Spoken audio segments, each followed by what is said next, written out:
The Force binds all things across the galaxy, connecting every living being in an invisible web of energy and life. For 10,000 generations, the Jedi have served as guardians of this mystical power, training those with the gift to sense and wield it. But what happens when the Force manifests in a way the Order has never seen? When a child's empathy burns so brightly that creatures themselves answer his call? The Outer Rim world of Thessian 4 was unremarkable by galactic standards.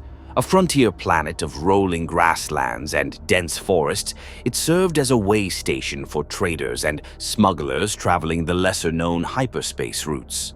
The Republic had little interest in such worlds, and the Separatist Alliance even less.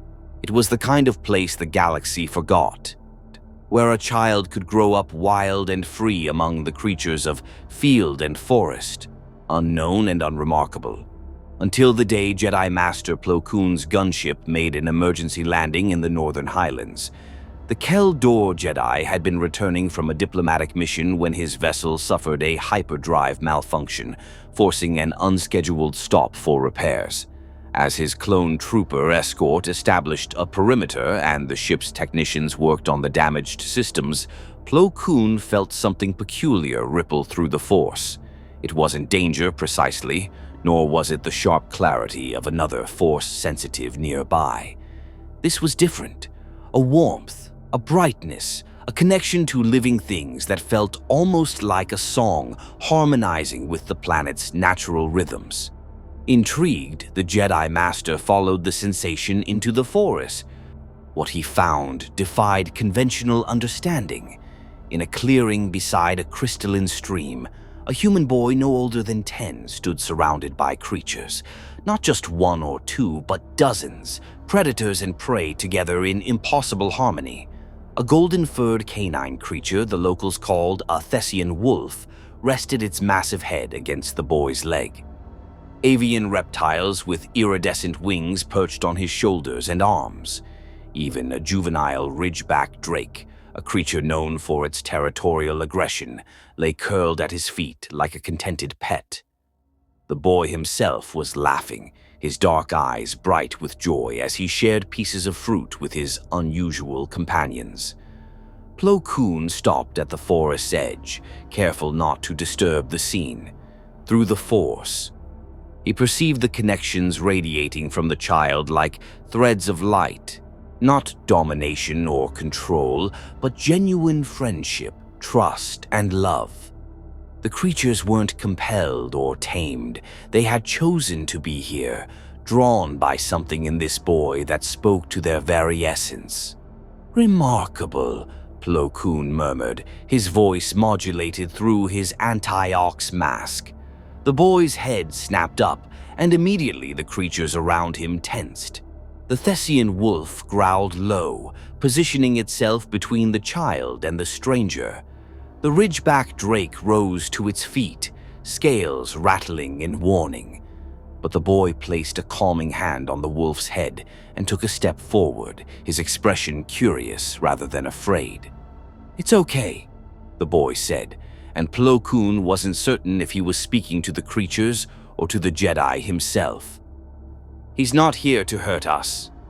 "You are perceptive," Plo Koon replied, keeping his voice gentle as he slowly approached. "How did you know my intentions?" The boy shrugged, a gesture of pure innocence. "I just felt it. The same way I feel when the forest cats are hunting, or when the storm birds sense rain coming. You're curious, not angry." He tilted his head, studying the Jedi with an intensity that seemed beyond his years. "You feel different from other people, brighter somehow, warmer. What is your name, young one?" "Ash," the boy replied. "Ash Ketchum. I live in the settlement over the ridge with my mom, but I spend most of my time out here with my friends." He gestured to the creatures around him with obvious affection. Plo Koon knelt, bringing himself to the boy's eye level. The creatures watched him warily. But none attacked.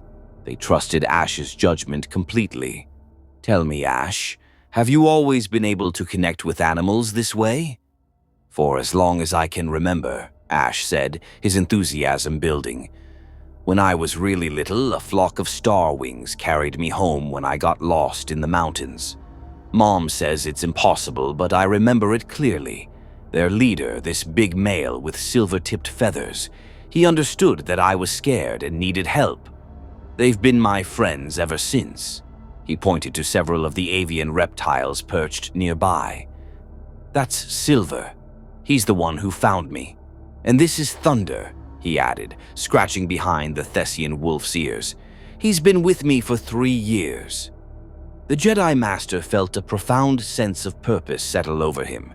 In all his years serving the Order, he had encountered many Force-sensitive children with various talents and affinities, but this degree of natural connection with living creatures, this instinctive beast language that Jedi spent decades attempting to master, he had never witnessed it manifest so powerfully in one so young and untrained.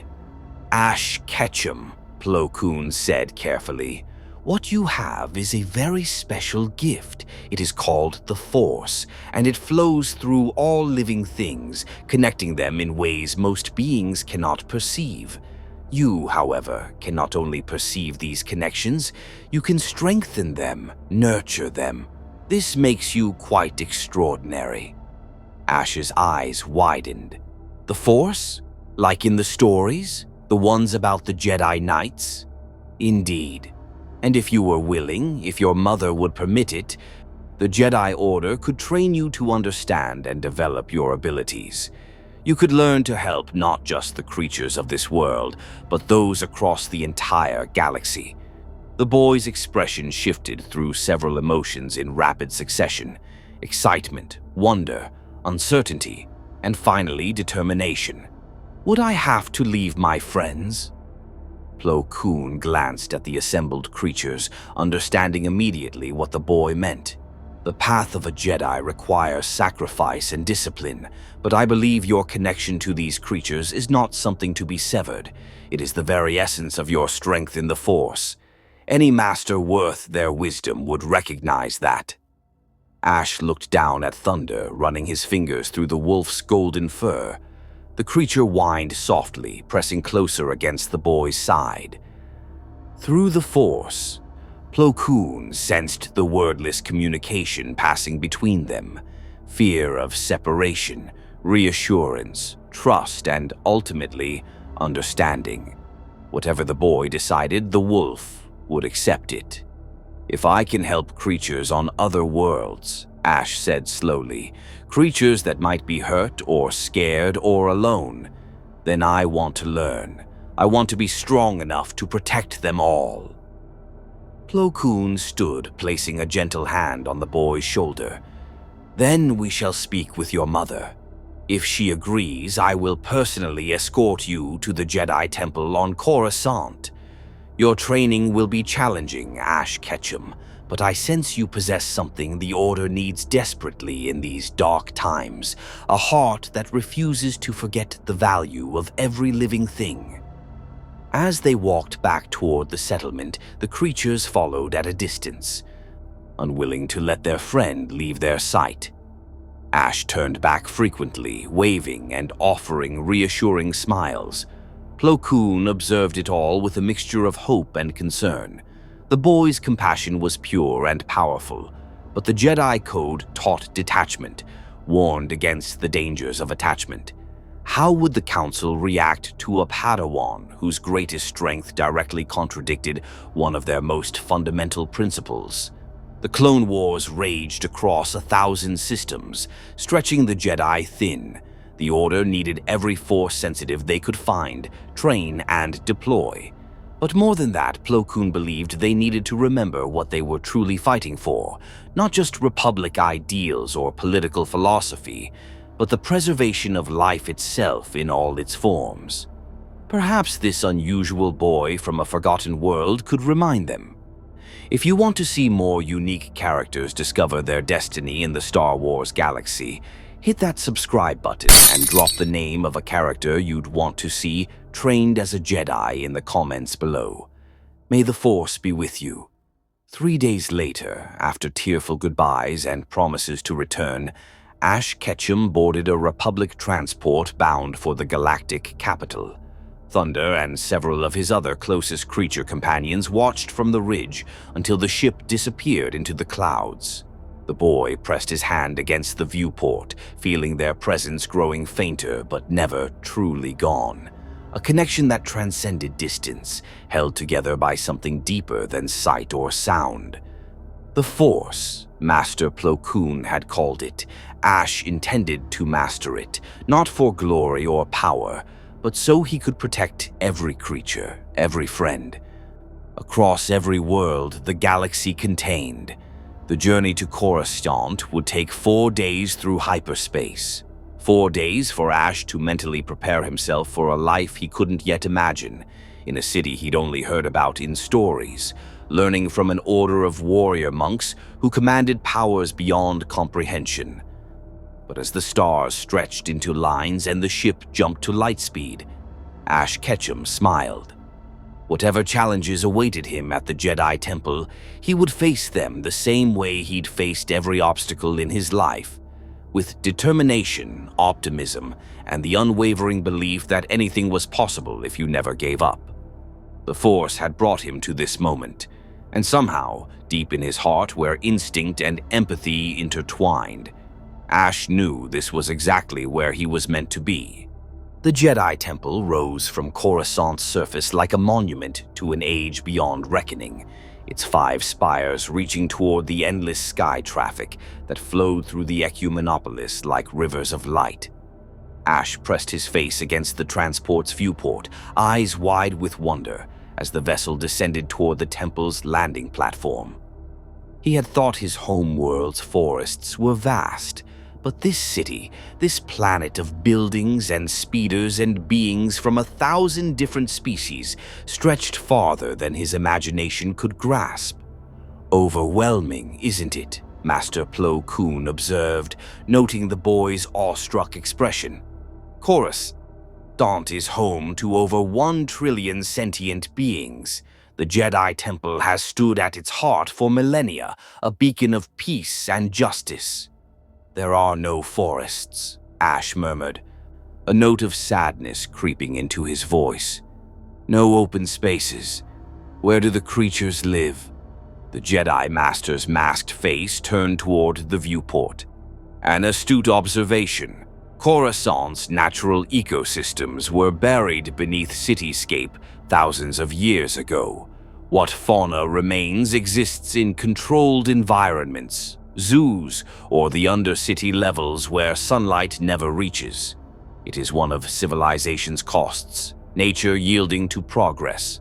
Ash frowned, troubled by this revelation, but said nothing more as the transport settled onto the platform. The moment the boarding ramp descended, he felt it, a pressure in his mind, a vastness that made his instinctive connection to living things feel suddenly small and fragile. The Force here was different from the wild, untamed energy of Thessian Four's forests. Here it was structured, disciplined, channeled through 10,000 Jedi, all residing in this single complex. It was beautiful and terrifying in equal measure. A Togruta Jedi stood waiting at the platform's edge, her orange skin marked with white patterns, her blue and white montrals framing a face both youthful and wise. She bowed respectfully to Plo Koon before turning her attention to Ash with an encouraging smile. "Welcome to the Jedi Temple," she said warmly. "I'm Ahsoka Tano, and I'll be showing you around today while Master Plo Koon speaks with the Council." Ash returned the bow awkwardly, mimicking what he'd seen the Jedi do. "Thank you. I'm Ash Ketchum." "I know," Ahsoka replied, gesturing for him to follow as Master Plo Koon departed toward the council chambers. Master Plo Koon sent word ahead about the boy who speaks with beasts. That's quite a reputation to arrive with. As they walked through the temple's grand corridors, Ash's head swiveled constantly, trying to absorb everything at once. Jedi of every species moved with purposeful grace through halls decorated with ancient statues and holographic displays showing distant worlds. Younglings, his own age or younger, practiced basic Force exercises in training rooms visible through transparent steel walls. The air hummed with quiet conversations in dozens of languages, the whisper of robes, and the distinctive snap hiss of training lightsabers. "It's so much," Ash admitted, unconsciously moving closer to Ahsoka as they navigated through a particularly crowded intersection. "Everyone here can use the Force?" "Everyone in the temple, yes," Ahsoka confirmed, "though we all have different strengths and specializations. Some Jedi are natural healers, others excel at combat or precognition. Your gift with creatures is rare. I've only met a handful of Jedi who could truly master beast language, and none who manifested it so young without training." They entered a vast circular chamber where dozens of younglings sat in meditative poses, supervised by an elderly Jedi master whose species Ash didn't recognize. The master's voice was soft but carried clearly through the space. "Feel the Force flowing through you, around you. It binds the galaxy together, connects all living things. Empty your minds of distraction. Find the stillness at your center."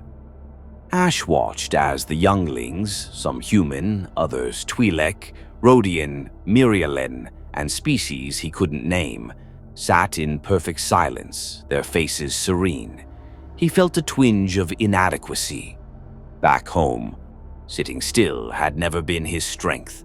He preferred running through forests, climbing trees, exploring caves with thunder at his side. "That's meditation training," Ahsoka explained quietly. "It's fundamental to Jedi practice. Controlling your emotions, finding inner peace, connecting to the Force without letting your feelings cloud your judgment." "It looks hard," Ash said honestly. Ahsoka's expression softened with sympathy. "It is, especially at first. I struggled with it too when I was younger. My master used to say I had too much energy to sit still." She smiled at the memory. "But you'll learn. Everyone does, at their own pace." They continued through the temple, visiting the archives, a vast repository of holographic records containing knowledge from across the galaxy, and the Room of 1,000 Fountains, an indoor garden that made Ash's heart ache with longing for home. Here at least were living things, trees and flowers carefully cultivated, water flowing in artificial streams, and even a few creatures, temple birds with jewel-bright plumage, small mammals that tended the undergrowth, aquatic species in crystal-clear pools. Ash immediately knelt beside one of the streams, extending his hand toward a silver fish that circled beneath the surface.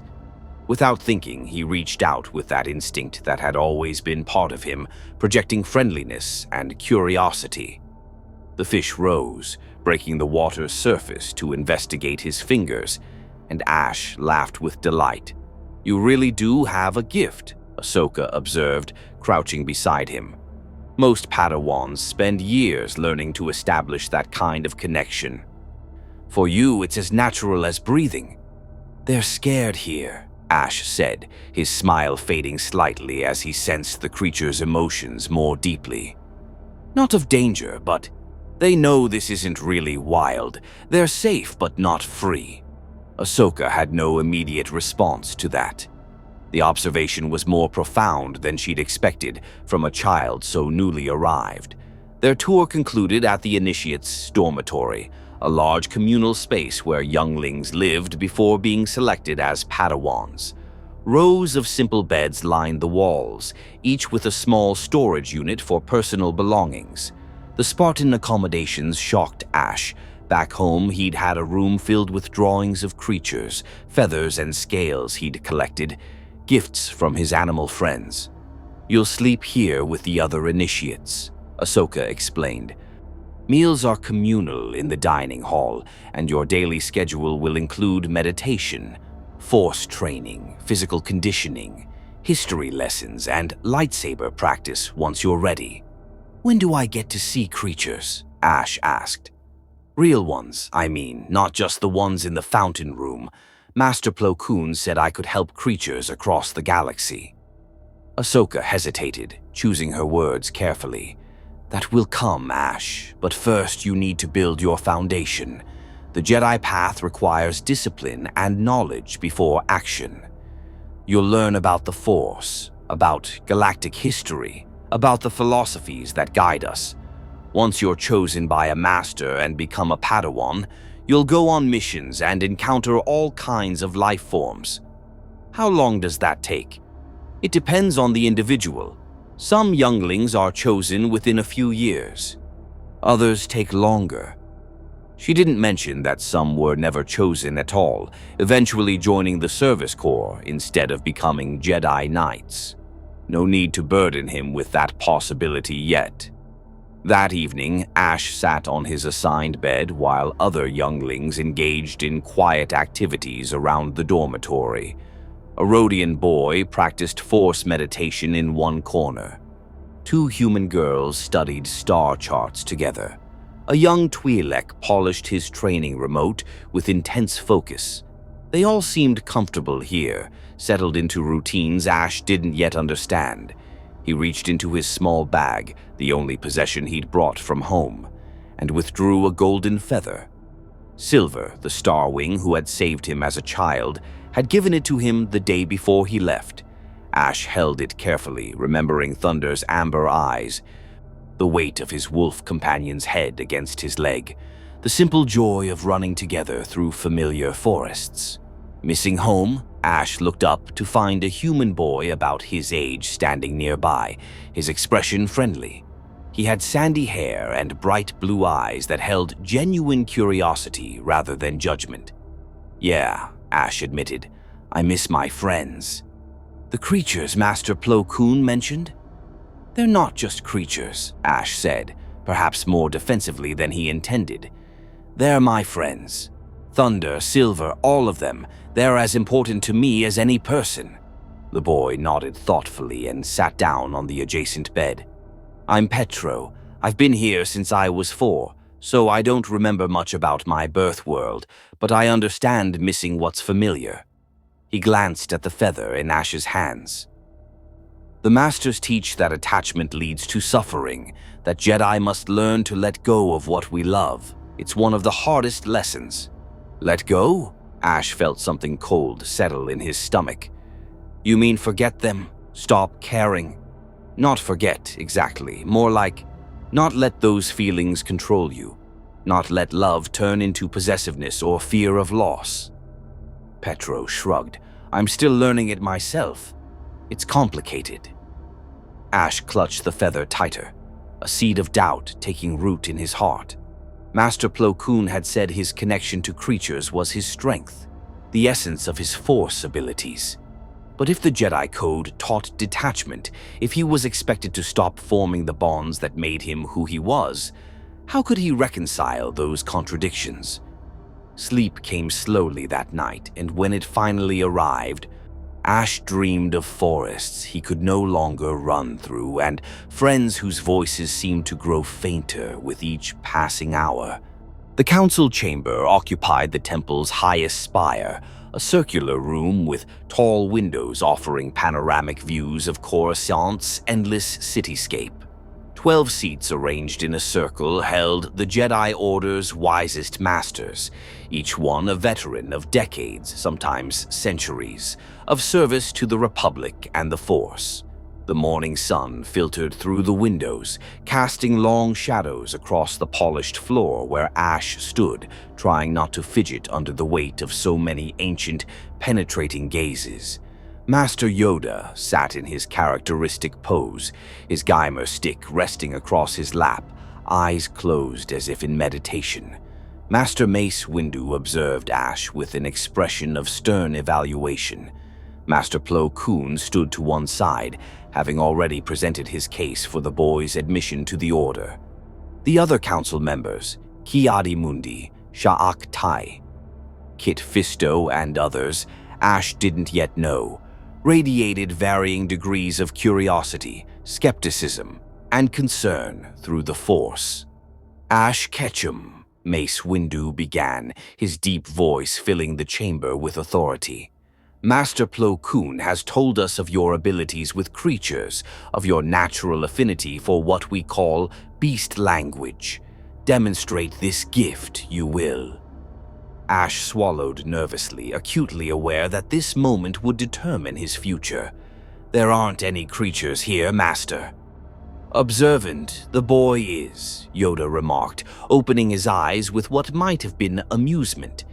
Yet life there is, even in stone and steel. He gestured with one clawed hand toward the windows. Beyond these walls, sense them, can you?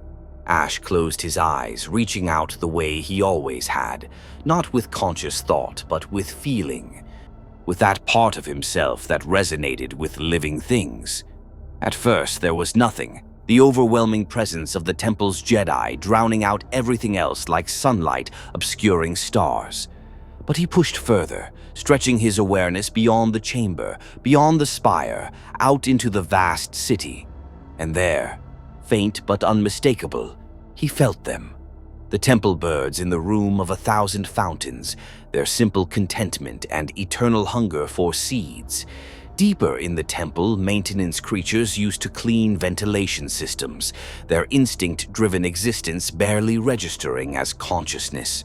Further still, in the undercity levels far below, predators prowled through darkness, their savage hunger and territorial instincts burning like red embers in his mind.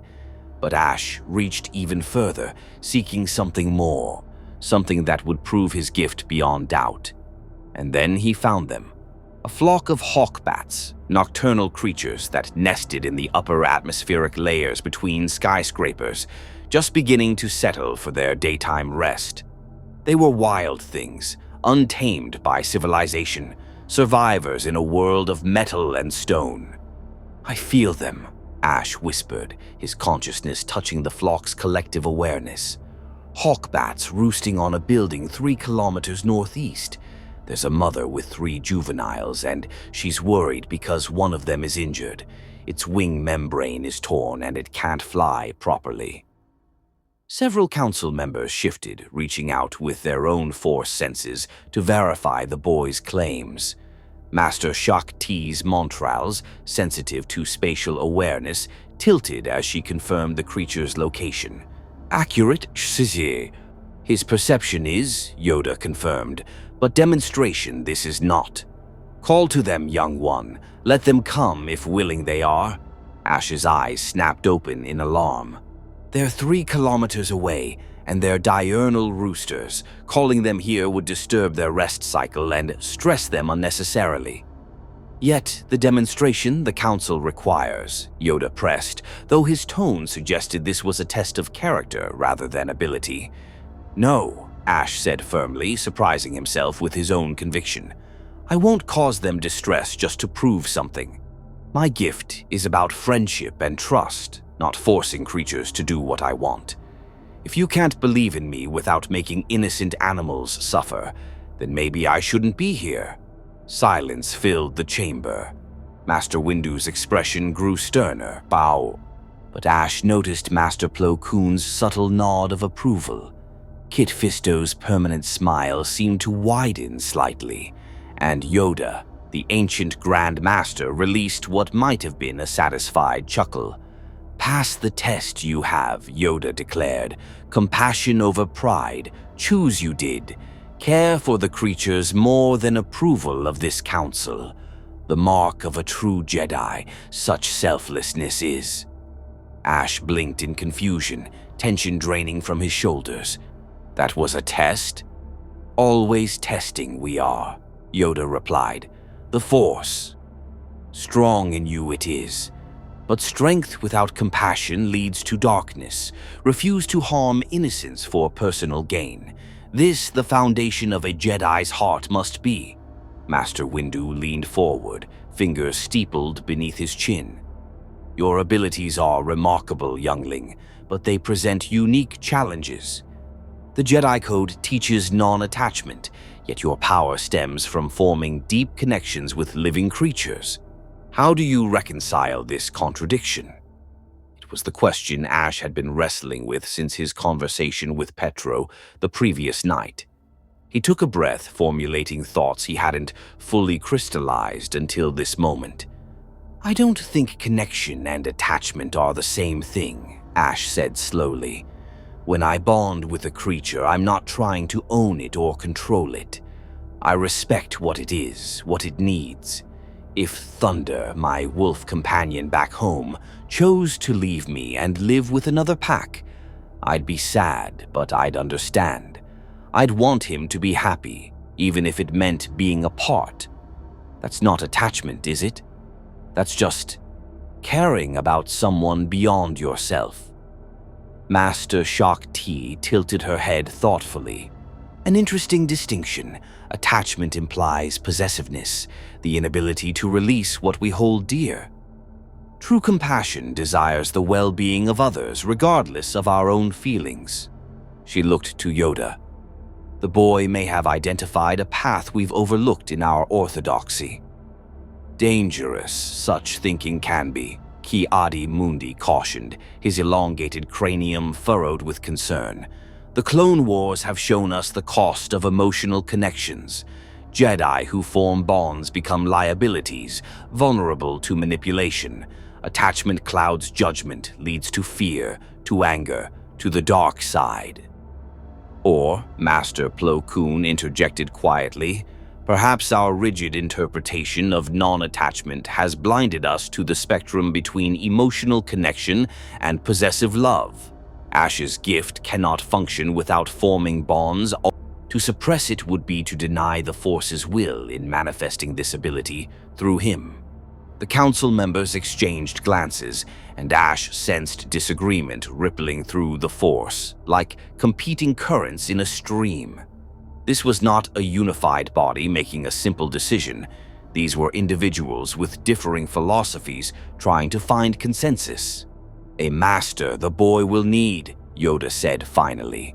"One who understands the living Force, who values life in all its forms, one who will guide without breaking what makes him unique." His large eyes swept the assembled council. "Volunteers, are there?" The silence that followed felt heavier than before. Ash's heart sank as he watched the masters avoid direct eye contact, each finding reasons not to speak. Finally, Master Windu addressed the unspoken concern. "The boy's training would be unconventional, potentially controversial. Whoever takes him as Padawan accepts responsibility for navigating territory the Order has little precedent for. In wartime, with Padawans already dying on battlefields across the galaxy, who among us can afford such a risk? I will train him." The voice came from the doorway, and every head turned. A Jedi Master Ash didn't recognize entered the chamber, a tall, bearded human with penetrating blue-green eyes and a presence in the Force that felt like deep ocean water, calm on the surface but concealing tremendous depth. His brown robes were travel-worn, and he moved with the casual confidence of someone who'd spent more time on frontier worlds than in temple halls. "Qui-Gon," Master Windu said, and Ash detected surprise in his voice. "We were not aware you had returned to Coruscant." "My mission to the Mid-Rim concluded 2 days ago," the Jedi replied, approaching the council circle with a respectful bow. "I was meditating in the Room of 1,000 Fountains yesterday when young Ash visited. I observed how the creatures responded to him, not with fear or compulsion, but genuine trust. It reminded me that the Force has many expressions, and our Order grows stronger when we honor diversity rather than enforce uniformity." "Qui-Gon Jinn," Yoda said, and something in his tone suggested both fondness and exasperation. "Defied the Council before you have, trained Obi-Wan Kenobi against our initial judgment. Maverick, you are called. Troublemaker, some say. And they're not wrong," Qui-Gon admitted with a slight smile. "But Obi-Wan became a fine Jedi Knight despite, or perhaps because of my unconventional methods." Ash requires a master who won't try to force him into a mold that doesn't fit. I believe I can guide him to become the Jedi the Force intends him to be, not the one our traditions might demand. Master Windu studied Qui-Gon with barely concealed skepticism. You already have a Padawan. Obi-Wan Kenobi has not yet been promoted to Knight. Obi-Wan's trials are imminent, Qui-Gon countered. Within months, perhaps weeks, he will no longer require my direct supervision.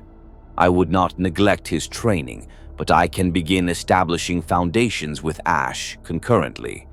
Besides, he added, glancing at the boy with warmth, I suspect Obi-Wan's discipline might benefit Ash, while Ash's spontaneity might remind Obi-Wan not to take himself quite so seriously. Ash found himself liking this Qui-Gon Jinn immediately.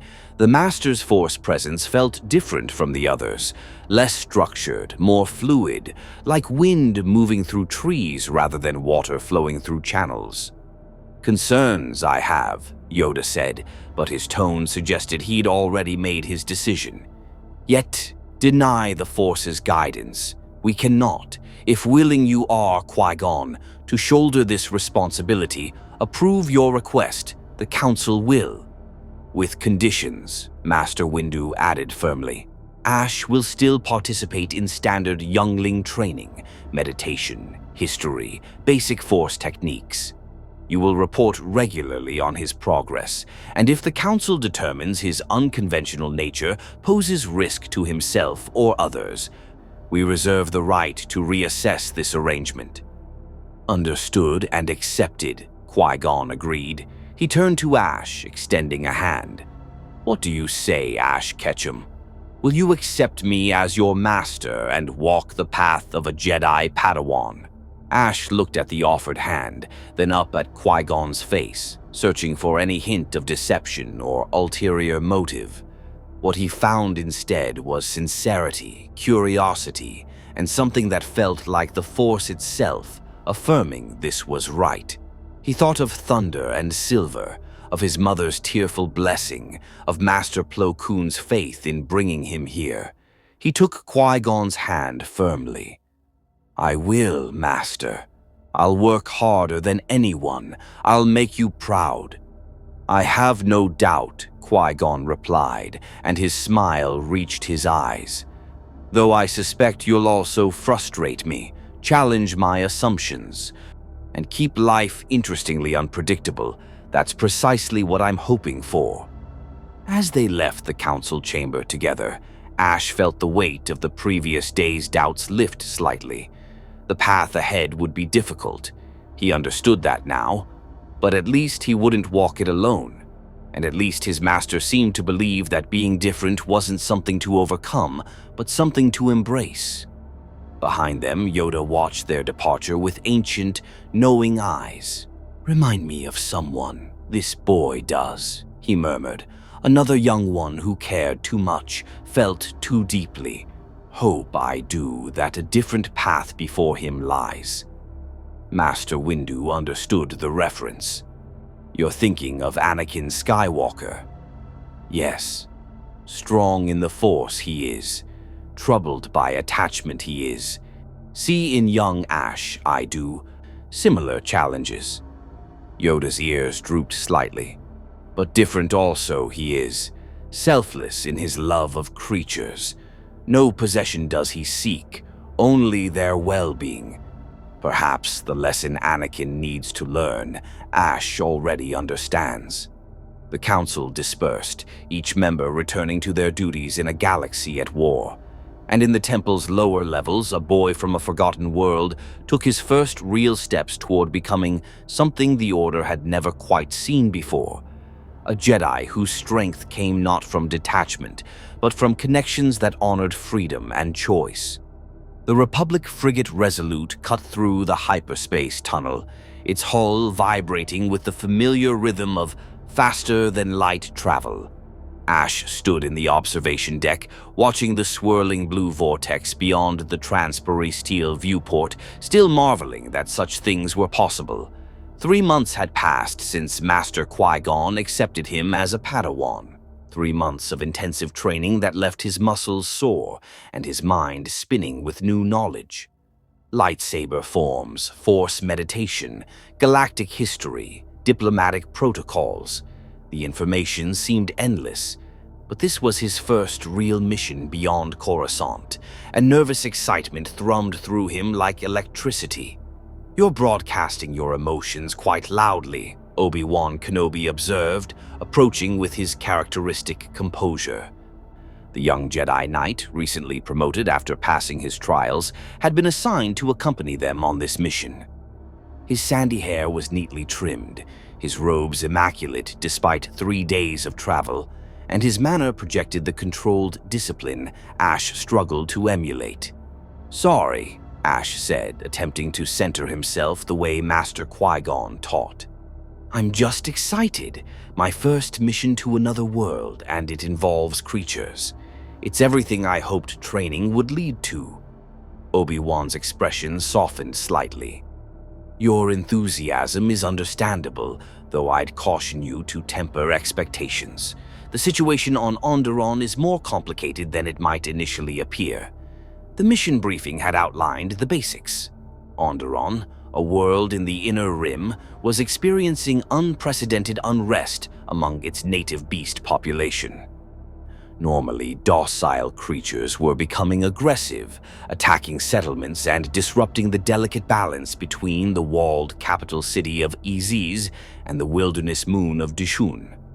The planet's king, Ramses Dendup, had requested Jedi assistance, fearing separatist manipulation might be weaponizing the planet's fauna against the Republic.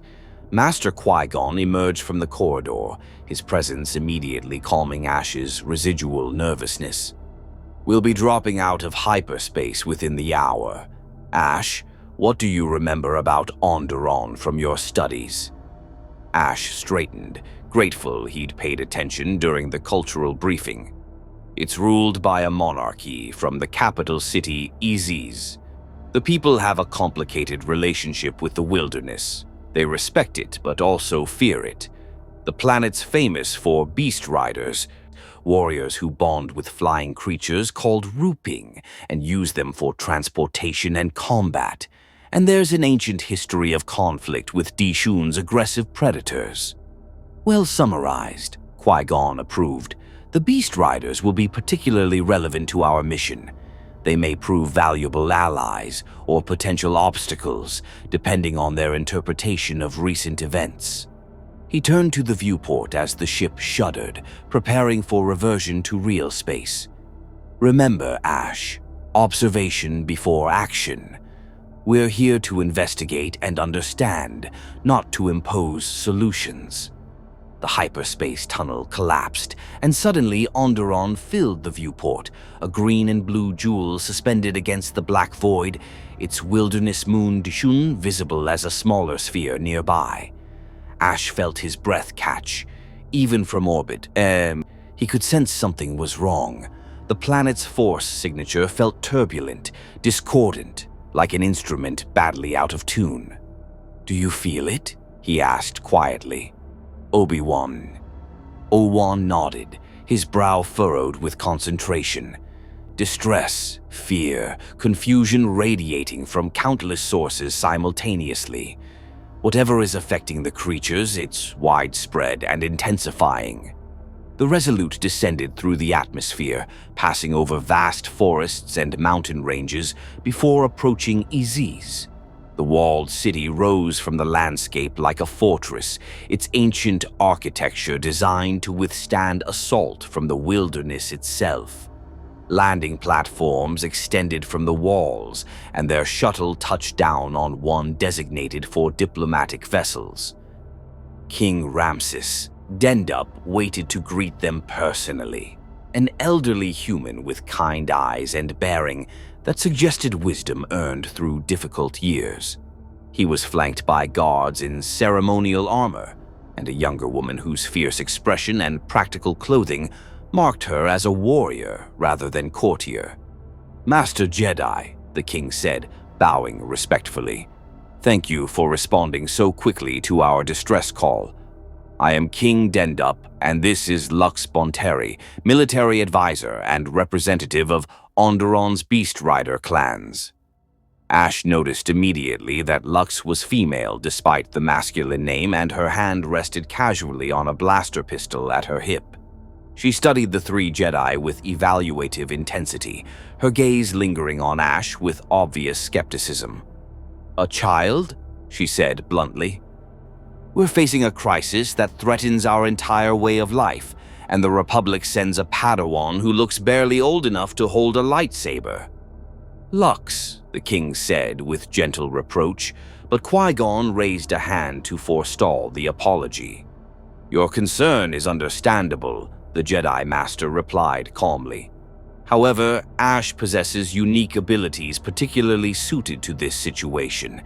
He has a gift for understanding and communicating with creatures that even experienced Jedi rarely develop. I suggest we not judge capability by appearance." Lux's expression remained doubtful, but she gestured toward the city. "Then let's not waste time. Every hour that passes, more creatures turn violent. Yesterday, a flock of Dalarakes attacked a farming settlement on the eastern plateau.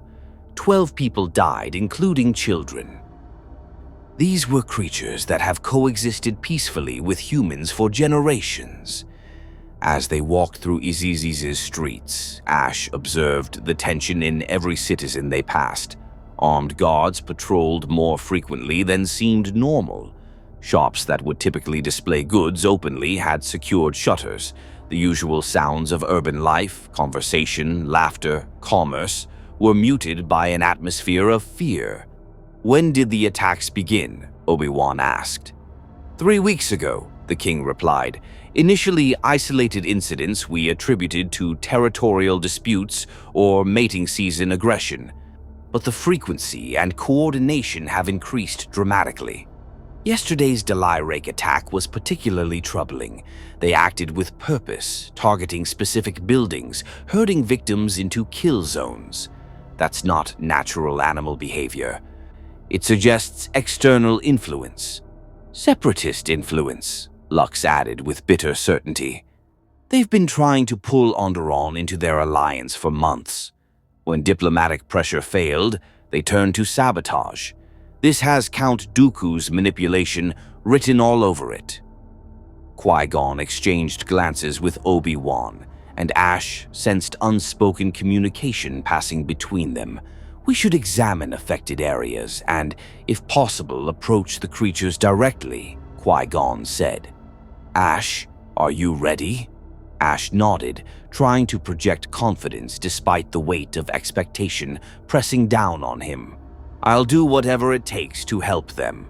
They traveled by speeder to the eastern plateau where the Dalaraki attack had occurred. The settlement was small, perhaps 24 buildings surrounding a central well, and the devastation was immediately apparent. Claw marks scored walls, blood stained the ground. Several structures had collapsed entirely, their supports shattered by repeated impacts from above. Ash felt sick. This was nothing like the harmonious forest clearings of his homeworld, where predator and prey existed in natural balance. This was violence, chaos, suffering, and it felt wrong in a way that transcended the tragedy of death itself.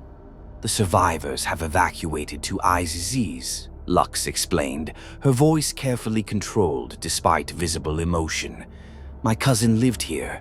She got her children out, but her husband—" She didn't finish the sentence. Ash approached the central well slowly, kneeling to examine tracks in the dried mud. Dalarake talons, dozens of them, far more than any single flock would account for. He closed his eyes and reached out with the Force, searching for lingering emotional echoes the way Master Qui-Gon had taught him. And he found it, not in the buildings or the blood, but resonating from the wilderness beyond the settlement. A signal, artificial and intrusive, pulsing at frequencies that would be imperceptible to normal senses, but that burned like fire in his Force-heightened awareness. It felt like pain translated into command, suffering weaponized into obedience. "There's something out there," Ash said, opening his eyes. "Something that's hurting them, forcing them to attack. The creatures aren't doing this by choice, they're in pain, and the pain is telling them humans are the cause. Can you pinpoint the source, Obi-Wan?" Obi-Wan asked, immediately alert. Ash pointed toward the forest where the tree line began half a kilometer from the settlement's edge. "That direction, maybe 2 or 3 kilometers into the wilderness. It's like a wound in the Force, but technological. Something built, not natural." Qui-Gon placed a hand on Ash's shoulder, pride evident in his Force presence. "Well done, Padawan. That's more information than we've had in 3 weeks of investigation." He turned to Lux. "We'll need to venture into the wilderness to investigate. Can you arrange transportation and guide us?" Lux's expression had shifted from skepticism to grudging respect. "I can do better than that. I'll take you myself en route back. If the boy's right about creatures being tortured into violence, then the beast riders need to know. This isn't just your mission anymore, Jedi. It's personal." Within the hour, they stood on one of Iziz's launching platforms as 3 magnificent Ruping were led out by their riders. The creatures were essentially giant reptilian birds with powerful wings capable of carrying riders across vast distances. Their eyes held intelligence Ash immediately recognized. These were partners, not mere mounts. One of the Ruping, a female with blue-green plumage, approached Ash directly, lowering her head to examine him with one large golden eye. He felt her curiosity through the Force, her assessment of his nature. "Hello," Ash whispered, extending his hand slowly. "I'm here to help. Whatever's hurting your wild cousins, we're going to stop it." The Ruping chirped a surprisingly musical sound and gently pressed her beak against his palm. Lux watched with visible astonishment. "Skara has never approached a stranger like that," she murmured. "She barely tolerates her own rider. You really do have a gift." As they prepared to depart King Dendup approached with final instructions and warnings. "The wilderness of Onderon is unforgiving, Master Jedi. Even our most experienced beast riders respect its dangers. If you find evidence of separatist involvement, document it thoroughly. We'll need proof to maintain Republic support." "Understood, Your Majesty," Qui-Gon replied, mounting his assigned Ruping with practiced ease. They launched from the platform, and Ash's stomach dropped as they plummeted toward the ground before Skara's powerful wings caught air and lifted them skyward. The sensation was exhilarating and terrifying simultaneously. Not the controlled safety of starship travel, but the wild, visceral experience of flight, as nature intended it. As they soared over the forest canopy toward the source of the signal Ash had detected, he couldn't shake a growing sense of foreboding. This mission had seemed straightforward in the briefing: investigate disturbances, identify the cause, resolve the situation. But looking down at the endless green expanse below, sensing the fear and confusion of thousands of creatures radiating through the Force, Ash understood with sudden clarity that some problems had no simple solutions, and he was about to learn that in war, even the noblest intentions could lead to impossible choices. The forest canopy rushed past beneath them as the 3 Ruping soared through Onderon's humid air. Ash clung to Skara's harness, his initial exhilaration giving way to focused concentration as they approached the source of the disturbance. The artificial signal grew stronger with each kilometer, its discordant pulse making his teeth ache and his connection to the Force feel jagged and wrong. "There," Obi-Wan called out, pointing toward a clearing ahead where sunlight reflected off something metallic and distinctly unnatural. Lux guided her mount into a descending spiral, and the others followed. As they broke through the upper canopy, the facility came into full view, a separatist installation, its angular architecture unmistakable. Automated defense turrets tracked their descent, but no fire came. The base appeared abandoned, or at least minimally staffed.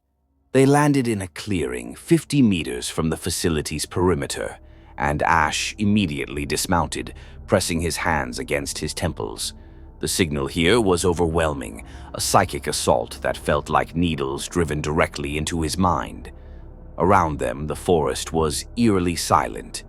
No bird calls, no insect buzzing, no rustle of small creatures in the undergrowth. Everything with the capacity to flee had done so. Ash! Qui-Gon was beside him instantly, concern radiating through their training bond. What is it? The signal, Ash managed through gritted teeth. It's so much worse up close. It's not just pain, it's rage, fear, and hunger all amplified and broadcast at frequencies that creatures can't ignore. It's making them insane. Obi-Wan ignited his lightsaber, the blue blade humming to life. Then we shut it down. Lux, can you identify the installation's purpose from here?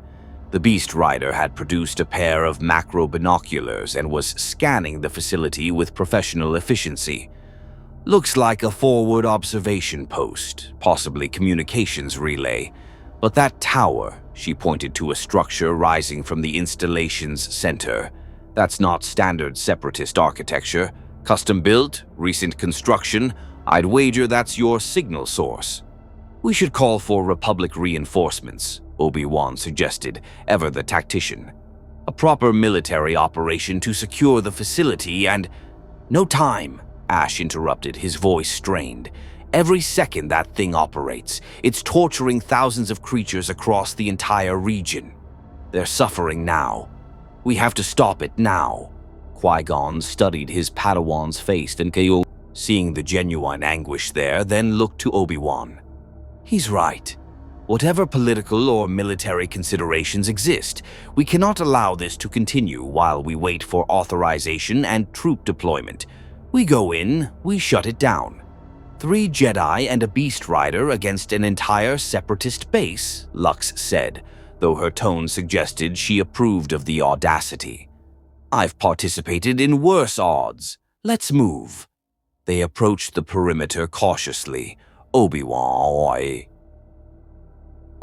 taking point with Qui-Gon covering the rear, while Ash and Lux moved in the middle. The facility's outer defenses appeared inactive. The turrets tracked them but didn't fire, and no battle droids emerged to challenge their advance. It's too quiet, Obi-Wan murmured, his combat instincts clearly warning of a trap. But when they breached the outer wall, they discovered why. The installation wasn't abandoned, it was slaughtered. Battle droid components littered the courtyard, torn apart with savage efficiency. Claw marks scored every surface. 1B1 battle droid lay in pieces, its central processor crushed by what looked like massive jaws. The metallic scent of scorched circuitry mixed with something organic and foul. The creatures, Lux whispered, horrified understanding dawning. The signal drove them to attack the source. They came here and destroyed everything. Ash knelt beside a dead screeve, a normally timid scavenger creature no larger than a house cat. Its body was riddled with blaster burns, but it had died meters from a destroyed battle droid, its small claws still embedded in the droid's optical sensor. Tears stung Ash's eyes as he gently closed the creature's eyes. It was just trying to make the pain stop, he said quietly. It attacked something it knew would kill it because the agony was worse than death. They found more bodies as they progressed deeper into the facility, creatures of every size and temperament, from solitary predators to herd animals, all united by their desperate attempt to destroy the source of their torment. The Separatists had programmed their droids to defend the installation, and the resulting massacre spoke to the cruelty of the entire operation. The central tower loomed above them, its surface covered in pulsing conduits that glowed with sickly yellow energy. At its base, they found the control station and the bodies of two Neimoidian technicians crushed beneath a fallen support beam during what must have been the initial creature assault. The droids are destroyed. The technicians dead, but the tower still operates, Obi-Wan observed, examining the control panel. Automated systems maintaining the broadcast. Ash, can you determine how to shut it down? Ash approached the console, but the Separatist interface was beyond his limited technical knowledge. Symbols and readouts in languages he didn't recognize scrolled across multiple screens.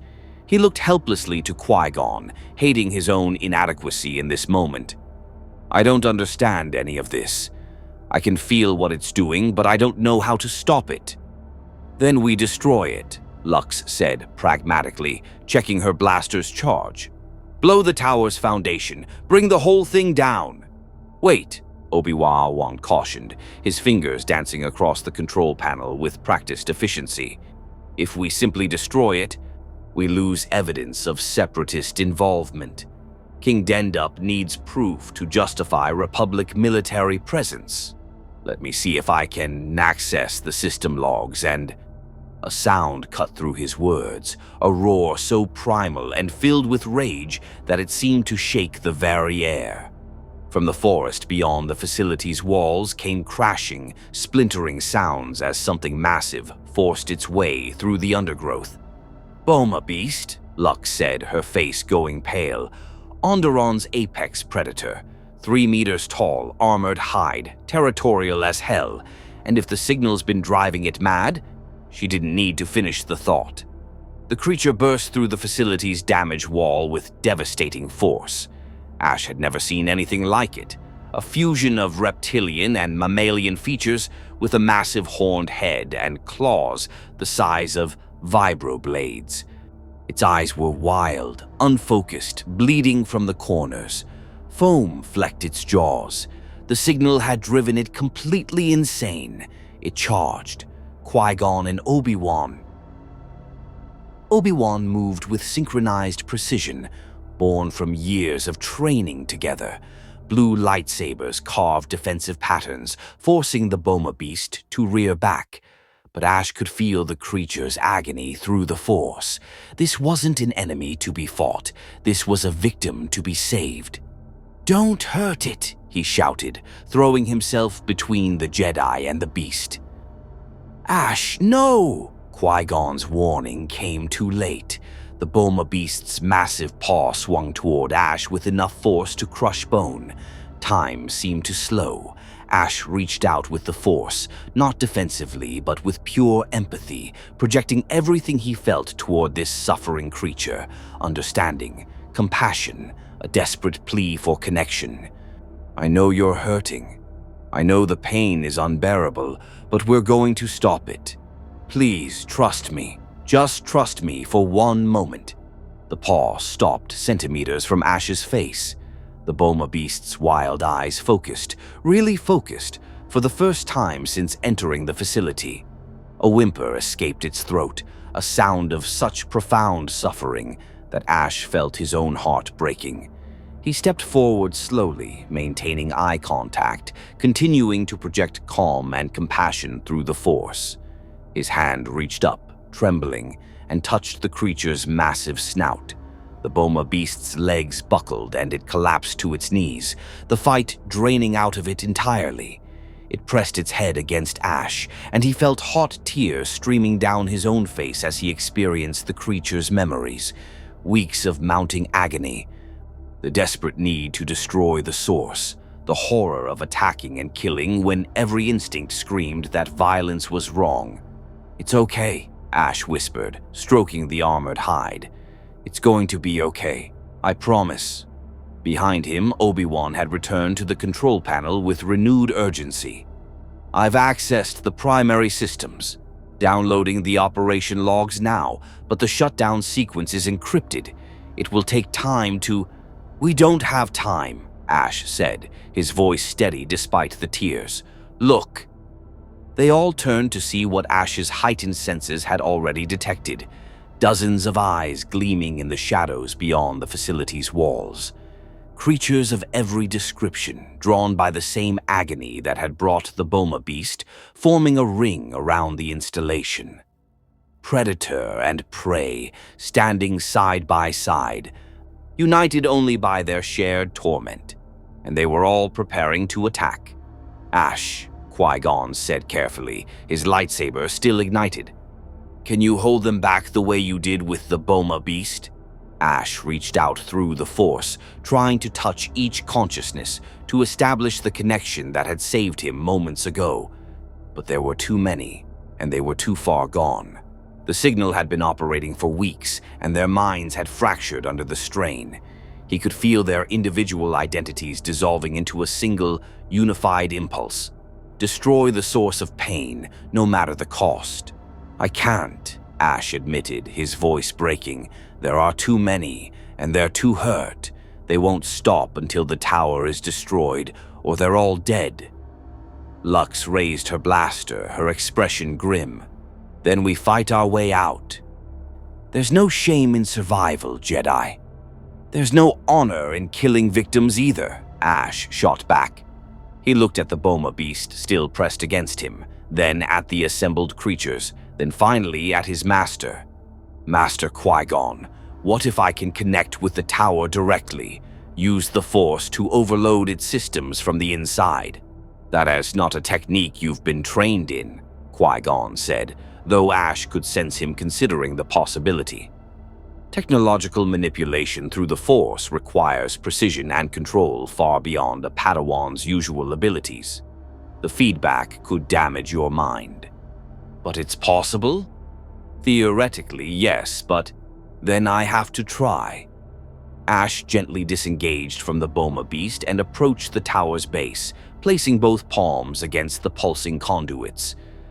"These creatures have suffered for weeks because of this thing. I won't let them suffer one more second if there's any chance I can stop it." The Force surged through him as he opened himself completely, diving into the technological horror before him. It was like plunging into ice water. The signal's artificial nature recoiled against his organic consciousness, trying to reject his presence. But Ash pushed deeper, following the energy pathways, finding the central processing core that generated and broadcast the pain. Around him, he dimly heard Qui-Gon ordering Obi-Wan and Lux to defensive positions. Heard the first creatures beginning their charge. Heard his master's voice speaking calmly, trying to talk him through a technique he'd never practiced, reminding him to stay grounded in his own identity. But Ash was already too deep. He found the core, a crystalline matrix programmed with deliberate cruelty, designed to identify the neural frequencies of Onderon's fauna and exploit them. The Separatists hadn't just wanted to weaponize the creatures, they'd wanted to make them suffer as efficiently as possible. Rage flooded through Ash, hot and primal. How could anyone do this? How could anyone cause such agony to innocent beings who existed only to live their lives in natural balance? The dark side whispered in that rage, promising power, suggesting he could make the perpetrators feel the same pain they'd inflicted. No, Ash thought, pushing the darkness away. This isn't about revenge, it's about stopping the suffering. He reached for the power source, the energy that fed the signal's broadcast. In the physical world, alarms began blaring. Obi-Wan shouted something about overload warnings, but Ash couldn't hear anymore. He was pure intention now, pure will, channeling every ounce of Force energy he possessed into a single purpose. Stop hurting them. The tower exploded. Ash woke to the sound of concerned voices and the feeling of cool grass beneath his back. His head throbbed with a pain that seemed to pulse in rhythm with his heartbeat, and when he tried to open his eyes, The afternoon sunlight felt like needles driving into his skull. "Easy, Padawan," Qui-Gon's voice came from somewhere close. "Don't try to move yet. You've been unconscious for nearly an hour." Memory returned in fragmented pieces. The tower, the creatures, the desperate gamble to overload the system. Ash forced his eyes open despite the pain, and found his master kneeling beside him, concern etched deeply into his features. Beyond him, Obi-Wan stood watch, lightsaber deactivated but held ready, and all around them, in a sight that made Ash's breath catch, creatures rested peacefully. The Boma beast lay 20 meters away, its breathing slow and steady, finally at peace. Smaller creatures dotted the clearing, some sleeping, others grooming themselves or simply existing without the constant agony that had defined their recent existence. The aggressive unity that had driven them to attack was gone, replaced by natural wariness of predators, natural curiosity about the strange beings in their territory. "It worked," Ash whispered, and immediately regretted speaking as the pain in his head intensified. "It worked," Qui-Gon confirmed, "though at considerable cost. You channeled more Force energy than your body was prepared to handle. The feedback nearly stopped your heart. If Obi-Wan hadn't stabilized you with Force healing." He didn't finish the sentence, but the weight of what had almost happened hung heavy between them. Lux appeared in Ash's field of vision, offering a canteen of water. "You're either incredibly brave or incredibly stupid, Jedi boy. Possibly both." But her tone held respect rather than mockery. The creatures scattered the moment the tower fell. It was like watching a spell break. One second they were a unified army of rage. The next they remembered they were individuals again. Many fled immediately, but some— she gestured around the clearing— some seem reluctant to leave, especially that one. She pointed to the Boma beast, whose massive head had turned toward them, golden eyes now clear and focused. The creature rose slowly, its movements cautious, and approached Ash with careful deliberation. Qui-Gon tensed, preparing to intervene, but Ash raised a trembling hand to stop him. "It's okay," Ash said quietly. "She's not going to hurt anyone." The Boma beast and Ash now understood with certainty that the creature was female, stopped a body's length away and lowered her head in what could only be interpreted as gratitude. Through the Force, Ash felt her emotions clearly now. Relief so profound it bordered on euphoria, confusion about what had transpired, and something that felt remarkably like respect for the small human who had shared her pain and ended it. "I'm sorry," Ash told her, his voice thick with emotion. "I'm sorry we didn't find this place sooner. I'm sorry for everything you went through." The Boma beast rumbled, a sound that vibrated through the ground itself, and then did something that made even Obi-Wan's composed expression crack with astonishment. She pressed her massive horned head against Ash's chest, gentle despite her size. In a gesture of unmistakable trust, a bond formed in that moment, invisible to normal senses but blazing like a beacon in the Force. Ash felt the Boma beast's life force intertwine with his own, not domination, not ownership, but partnership. Recognition between kindred spirits who had shared suffering and chosen compassion over violence. "Remarkable, Obi-Wan."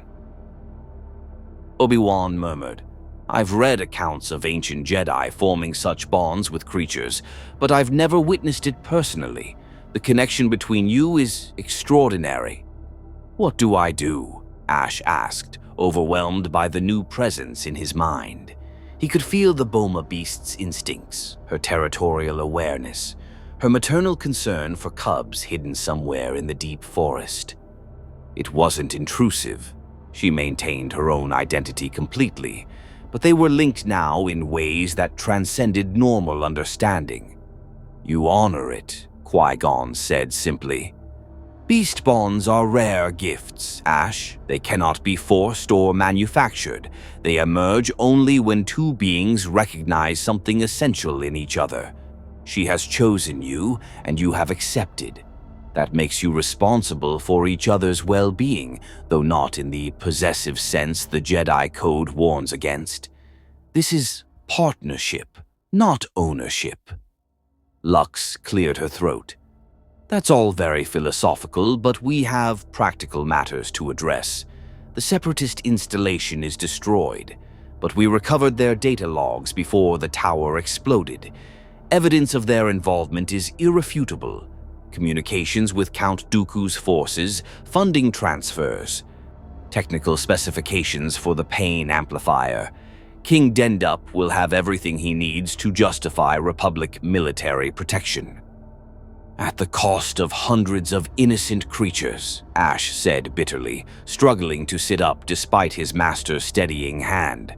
The Separatists killed them just as surely as if they'd shot them individually. And for what? Political leverage? Territorial control? War makes monsters of those who wage it, Qui-Gon said quietly. The Separatists crossed lines that should never be crossed, weaponizing suffering itself. But dwelling on what cannot be changed serves no purpose. We must focus on preventing future atrocities. They spent the next several hours documenting the facility and preparing for extraction. Republic forces would arrive within a day to secure the site and analyze the Separatist technology more thoroughly. The creatures that had remained in the clearing gradually dispersed, returning to their natural territories now that the pain that had united them was silenced. All except the Boma beast, who Ash had begun thinking of as Titan, a name that somehow felt right through their bond. She refused to leave his side, her massive presence both protective and comforting. When the Rooping returned to carry them back to EZ's, Titan followed on foot, her powerful legs eating up distance with surprising speed. "You've made quite an impression," Lux observed as they flew over the forest canopy, Titan's form visible below as she tracked their progress. Beast riders spend years earning the trust of their mounts. You managed it in minutes with one of Onderon's most dangerous predators. I didn't earn anything, Ash replied, watching Titan's steady pace below. She suffered because someone decided her pain was useful. The least I could do was end it. The bond, that was her choice, not mine. They arrived at EZ's as the sun touched the horizon, painting the ancient city in shades of gold and crimson. King Dendup waited at the landing platform, his expression grave but relieved when he saw them safely returned. His reaction to Titan's arrival, the massive predator calmly walking through the city gates as if she belonged there, was one of profound shock. "That's a Boma beast," the king said unnecessarily, his guards raising their weapons nervously. "In my city, following a Jedi Padawan like a trained AKH dog." "She means no harm," Ash assured him, dismounting from Skara and immediately moving to Titan's side. "The bond between us ensures she'll never attack innocents. She's as much a victim of the Separatists as any citizen who died in the creature attacks." King Dendup studied the unlikely pair, boy and beast, with an expression that cycled through disbelief, calculation, and finally acceptance. The Jedi certainly keep their promises of unique solutions. "Very well, young Padawan. If you vouch for the creature's behavior, I will trust your judgment. But she cannot remain within the city walls indefinitely. Our people have suffered too much to feel comfortable with such a predator in their midst." "I understand," Ash said, though the thought of separating from Titan so soon after their bond formed caused a sharp ache in his chest. Through their connection, he felt her confusion. Why would the small human who had saved her want her to leave? "But she won't leave me voluntarily. The bond between us it's not something I can just dismiss." Qui-Gon placed a hand on Ash's shoulder, his expression thoughtful.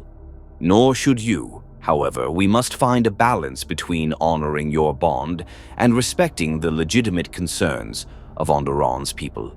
Perhaps a compromise. Titan could remain in the wilderness near the city, close enough that your bond remains strong, but distant enough that citizens feel secure. And when we depart Onderon, we'll need to make arrangements for her care. Depart? Ash's head snapped up. We're leaving. But the mission just ended and there's still so much to do. The creatures that survived the pain amplifier, they'll need time to recover. Some might be permanently affected and the Republic's resources are stretched thin across 1,000 worlds, Obi-Wan interjected gently but firmly. We cannot remain on Onderon indefinitely, Ash. Our mission was to identify and eliminate the source of the creature attacks. That objective is complete. King Dendup's own wildlife experts can manage the recovery efforts. Ash looked to his master, hoping for contradiction, but Qui-Gon's expression confirmed Obi-Wan's assessment. The reality of being a Jedi in wartime crystallized in that moment. They were fixers, problem solvers dispatched to crisis points and then recalled the moment their immediate utility ended. There was no time for follow-up, no resources for comprehensive healing. They stopped the bleeding and moved on to the next emergency. "This is what being a Jedi means?" Ash asked, unable to keep the disappointment from his voice. "We help, but never enough. We save some, but abandon the rest." Qui-Gon's eyes held deep understanding and something that looked like regret. "It means we do what we can, where we can, when we can. Yes, it often feels insufficient. Yes, we must make difficult choices about where to direct limited resources. But the alternative, doing nothing because we cannot do everything, condemns far more beings to suffering." That night, Ash stood on Iziz's walls, looking out over the darkened forest where Titan had reluctantly agreed to rest. Through their bond, he could feel her presence, her contentment at having a full stomach and no pain, her lingering confusion about the complex world of human politics and obligations. "You handled yourself well today, Obi-Wan," Obi-Wan said, joining him at the wall. "Unconventionally, certainly, and with significant risk to your own well-being, but ultimately effectively. Master Qui-Gon must be proud." "He's also worried," Ash replied. "I can feel it through our training bond. He thinks I'm too impulsive, that I let emotion override strategy." "You do," Obi-Wan confirmed with characteristic bluntness. "But you also possess compassion that many Jedi, myself included, struggle to maintain in wartime. The challenge will be learning when to act on that compassion and when to temper it with wisdom." He paused, choosing his next words carefully. "The bond you formed with Titan is powerful, Ash. It's also a liability. Because attachment leads to the dark side?" Ash's voice carried an edge of bitterness. "Everyone keeps telling me that, but no one explains why caring about someone is dangerous. Titan suffered horribly, and now she trusts me. How is that wrong?" "It's not wrong," Obi-Wan once said patiently, "but bonds create vulnerabilities. If an enemy wanted to manipulate you, they now have an obvious target. Threaten Titan, and you'll react emotionally rather than tactically. The dark side thrives on such exploitation. Fear of loss, rage at threats to those we love. These emotions can be weaponized against us." Ash turned to face the Jedi Knight directly.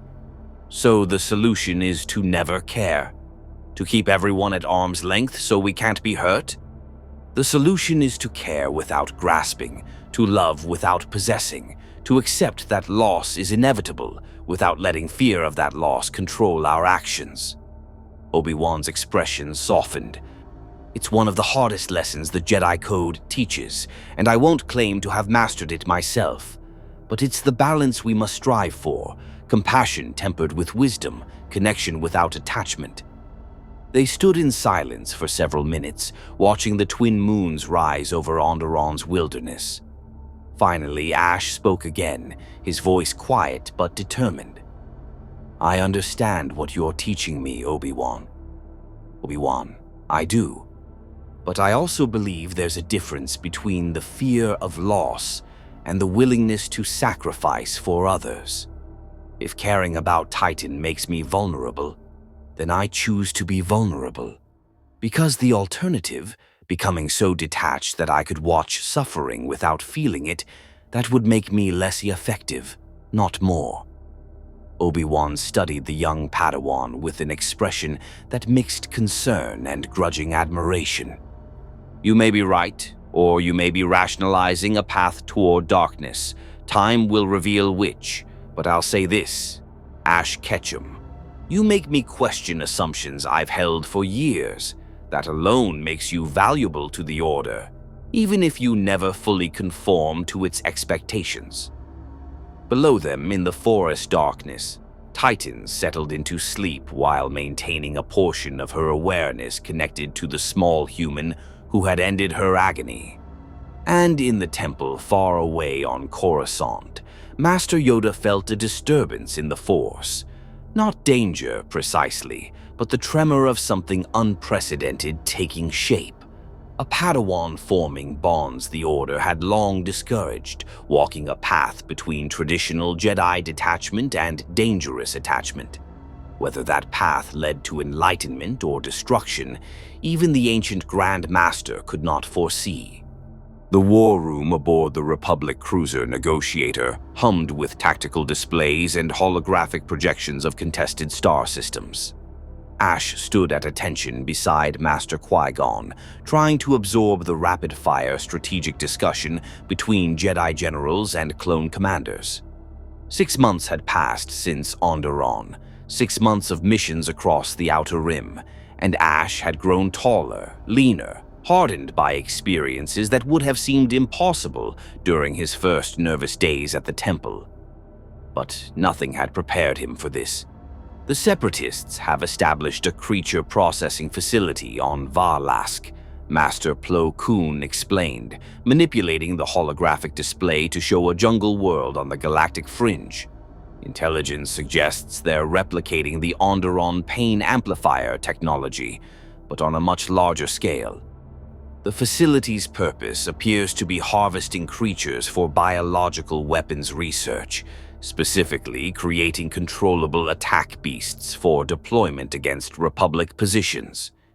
Ash felt his blood run cold. The horror of Onderon, systematized and expanded. Thousands of creatures subjected to agony, their natural behaviors twisted into weapons of war. "How many creatures?" he asked, his voice tight with barely controlled anger. Clone Commander Cody consulted a datapad. Preliminary reconnaissance suggests hundreds in containment, with more being captured daily from Valask's indigenous populations. The facility is heavily fortified, 2 battalions of battle droids, automated defenses, and what appears to be a specialized security force trained in creature handling.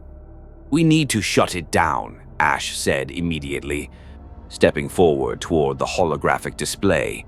If the Separatists perfect this technology, they could weaponize entire ecosystems across the galaxy. Every world with native fauna becomes a potential weapons factory. Master Windu's holographic projection materialized above the tactical table transmitted from Coruscant. His expression was grave. "The Council agrees the facility represents a significant threat. However, Valask is deep in Separatist-controlled space. A full-scale assault would require resources we cannot currently spare from active battlefronts." "Then send a small strike team," Qui-Gon suggested. "Infiltration rather than invasion. A handful of Jedi and specialized clone troopers could penetrate the facility, sabotage the operation, and extract before Separatist reinforcements arrive." "Risky," Obi-Wan observed, his hologram appearing beside Windu's. He'd been promoted to Jedi General 3 months prior and now commanded his own battle group. If the strike team is detected before reaching the facility, they'll be trapped behind enemy lines with no support. And if the creatures are as traumatized as those on Onderon, they may attack our forces as readily as separatist droids. "Not if I'm there," Ash said, drawing every eye in the room. "The creatures will sense that I'm trying to help them. On Onderon, even in their pain-maddened state, they responded to Force empathy. With proper preparation, I can establish connections that will allow our team to move through the facility without triggering aggressive responses." Master Plo Koon tilted his masked head thoughtfully. "Your confidence has grown, young Padawan. But this mission's stakes are considerably higher than Onderon. Failure would not only cost lives, but potentially provide the Separatists with valuable intelligence about Republic Special Operations capabilities. Which is precisely why we cannot fail," Ash replied, his determination unwavering. "Master, you've spent 6 months training me for exactly this kind of mission. Every technique, every meditation, every lesson about balancing compassion with tactical thinking. It was all preparing me for moments when my unique abilities could make the difference between success and catastrophe. This is that moment." Silence filled the war room as the assembled commanders and Jedi considered the young Padawan's words. Ash had indeed grown since Onderon. His connection to the Force had deepened. His combat skills had sharpened through countless skirmishes, and his ability to bond with creatures had saved lives on 3 separate missions. But this operation was different in scope and danger. Qui-Gon met his Padawan's eyes, and Ash felt his master's presence in the Force, pride mixed with concern, confidence tempered by protective instinct. Through their training bond, words passed that no one else could hear. "You're ready for this level of responsibility. But are you prepared for what you might find? The Separatists won't simply be causing pain this time. They'll be conducting experiments, genetic modifications. Perhaps worse. Can you witness such atrocities without letting rage cloud your judgment?" Ash's response came through the same Force connection, steady and clear.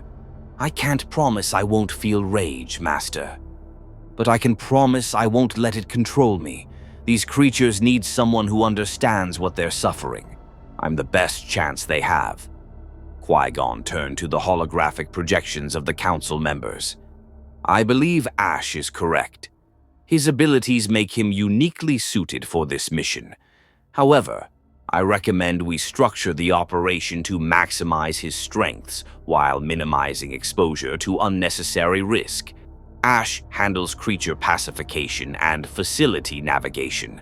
Specialized clone units manage combat operations, clear division of responsibilities with fallback protocols if complications arise." Commander Cody nodded approvingly. "I can assign Squad 7. They've trained extensively in hostile environment operations and have experience working alongside Jedi with unconventional specializations. Good soldiers who won't question creative tactical approaches." "Very well," Master Windu said, though his tone remained skeptical. "Master Qui-Gon, you'll lead the strike team. Commander Cody will provide clone support. Ash will serve as creature liaison and Force reconnaissance. Mission parameters: infiltrate the facility, document Separatist activities for intelligence purposes, sabotage the pain amplifier technology, and liberate as many creatures as tactically feasible. Extraction window is 8 hours from insertion. If you're not at the rendezvous point when that window closes, we cannot risk sending retrieval forces into Separatist space." "Understood," Qui-Gon acknowledged. "When do we deploy?" "Immediately. Every day that facility operates, the Separatists refine their techniques. Speed is essential." The holographic projections disappeared, and the war room erupted into efficient activity as officers and clone troopers prepared for rapid deployment. Ash stood motionless for a moment, the weight of what he'd volunteered for settling onto his shoulders. This wasn't like Onderon, where they'd stumbled upon the facility almost by accident. This was a deliberate military operation deep in enemy territory, and if anything went wrong, there would be no rescue. "Second thoughts?" Qui-Gon asked quietly, approaching his Padawan. "No," Ash replied, though his voice carried traces of uncertainty. "Just aware of how much depends on me not making mistakes. On Onderon, I nearly died overloading that tower. If I'd failed, Obi-Wan and Lux would have been overwhelmed. I got lucky." "You got determined," Qui-Gon corrected. "But yes, you also took unnecessary risks. This mission requires controlled precision rather than desperate improvisation. Trust in your training, Ash. Trust in the Force. And trust in the soldiers who'll be covering your back." He placed a hand on Ash's shoulder. "But most importantly, trust yourself. Your instincts have proven reliable more often than not. Don't second-guess them when it matters most." 4 hours later, Ash stood in the negotiator's hangar bay, checking his equipment one final time. His Padawan braid had grown longer over 6 months, and his training lightsaber, a blue-bladed weapon he'd constructed under Qui-Gon's guidance, hung comfortably at his belt. Combat boots, utility belt with basic supplies, communicator, and a small datapad containing what intelligence they had about Valask's ecosystem. Squad 7 assembled nearby, 7 clone troopers in specialized reconnaissance armor, their orange markings identifying them as elite infiltration specialists. Their leader, a sergeant designated as Spark, approached Ash with professional courtesy. "Sir," Spark said, inclining his head respectfully, "the squad's been briefed on your role in this operation. We're prepared to follow your lead regarding creature-related threats. Just need to establish some basic protocols. What signals should we watch for if you detect danger through the Force? How do we know when to hold fire versus engage?" Ash appreciated the straightforward approach. Clone troopers were professional soldiers who valued clear communication over elaborate philosophy. "If I raise my left fist, it means creatures are nearby and potentially aggressive, weapons ready but hold fire. If I raise my right fist, it means I've established connection and they're no longer threatening. Lower weapons and maintain non-threatening posture. If I ignite my lightsaber, it means there's danger I can't pacify through Force empathy. Engage at your discretion." "Clear and simple," Spark approved. "We'll relay those signals to the squad." "One more question, sir. On Onderon, you formed a bond with a Boma beast. Is there any chance something similar might happen on this mission? Need to know if we should expect a 3-meter predator joining our extraction." A smile tugged at Ash's lips despite the mission's tension. Bonds like that can't be predicted or forced. They happen when two beings recognize something essential in each other. But if it does occur, I'll make sure everyone's aware before we have any surprises. The sergeant nodded and returned to his squad for final preparations. Ash closed his eyes, reaching out through the Force toward the distant presence of Titan. She remained on Onderon, living in the wilderness near Izes under the watchful protection of the Beast Riders. Their bond had proven resilient across the vast distances of space, not as immediate as when they were physically together, but still present like a warm pulse at the edge of his awareness. "Stay safe," he projected through that connection, knowing she couldn't understand words, but hoping the sentiment would translate through their bond. "I'll return soon." The response came as wordless reassurance, trust, patience, and the absolute certainty that she would wait however long necessary. "All personnel, prepare for departure," Commander Cody's voice echoed through the hangar. "Drop ships launching in 5 minutes." Ash boarded the LAAT gunship alongside Squad 7 and Master Qui-Gon, strapping into the acceleration harness as the ship's engines powered up. Through the open bay doors, he could see Valask growing larger in the viewport. a green and blue jewel that reminded him painfully of both his homeworld and Onderon. Beautiful worlds with thriving ecosystems, now desecrated by those who saw life only as a resource to be exploited. The Separatists had chosen their targets well. Remote worlds with minimal Republic presence, rich in biological diversity, perfect for establishing covert facilities far from oversight. How many other worlds, Ash wondered, had similar installations that hadn't yet been discovered? How many creatures suffered in darkness while the galaxy's attention focused on battles between droids and clones? "You're broadcasting anxiety," Qui-Gon observed as the gunship detached from the negotiator and began its descent toward Valask's atmosphere. "Center yourself, Padawan. The mission requires focus." Ash took a deep breath, employing the meditation techniques that had become second nature over months of practice. He found the stillness at his core, that place where emotion existed without controlling him, where compassion could coexist with tactical clarity. The anxiety didn't disappear. He wasn't that skilled yet, but it became manageable, contained, no longer threatening to overwhelm his judgment. "Better," Qui-Gon approved. "Remember, we're not here to save every creature in that facility. We're here to shut down the operation and prevent future suffering on a galactic scale. Focus on the achievable objective, not the impossible ideal." "I understand, Master." But even as he spoke the words, Ash knew that when he encountered the creatures trapped in that facility, when he felt their pain and fear and desperate hope for salvation, the line between achievable objective and impossible ideal would blur, because that was who he was fundamentally and irrevocably, a boy who couldn't walk past suffering without trying to end it, regardless of tactical considerations or strategic wisdom. And he suspected that both his greatest strength and his most dangerous vulnerability resided in that unwavering compassion. The gunship entered Valask's atmosphere, and the jungle canopy rushed up to meet them. Somewhere below, hundreds of creatures waited in cages, their torment fueling separatist ambitions. The war had taught Ash many things: lightsaber forms, military strategy, political complexities. But it hadn't taught him how to harden his heart. He hoped it never would. The jungle of Valas was alive with sound, insect chirps, distant animal calls, the rustle of leaves in humid wind. Squad 7 moved through the undergrowth with practiced stealth, their armor sound dampeners reducing their footfalls to whispers. Ash followed close behind Master Qui-Gon, his senses stretched to their limit as he monitored the forest's living tapestry for threats or opportunities.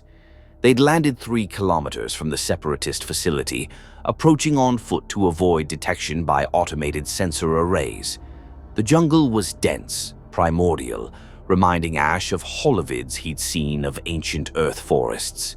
Massive trees stretched toward the canopy, their trunks thick enough to hide entire squads. Bioluminescent fungi provided patches of eerie blue light in the shadows, and everywhere he felt life.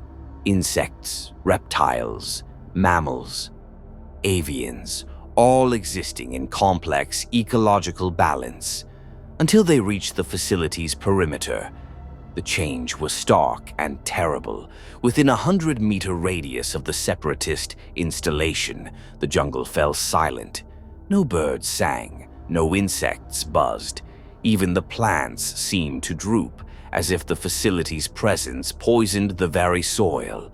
Ash felt nausea rise in his throat as the now familiar signature of pain amplifier technology washed over him.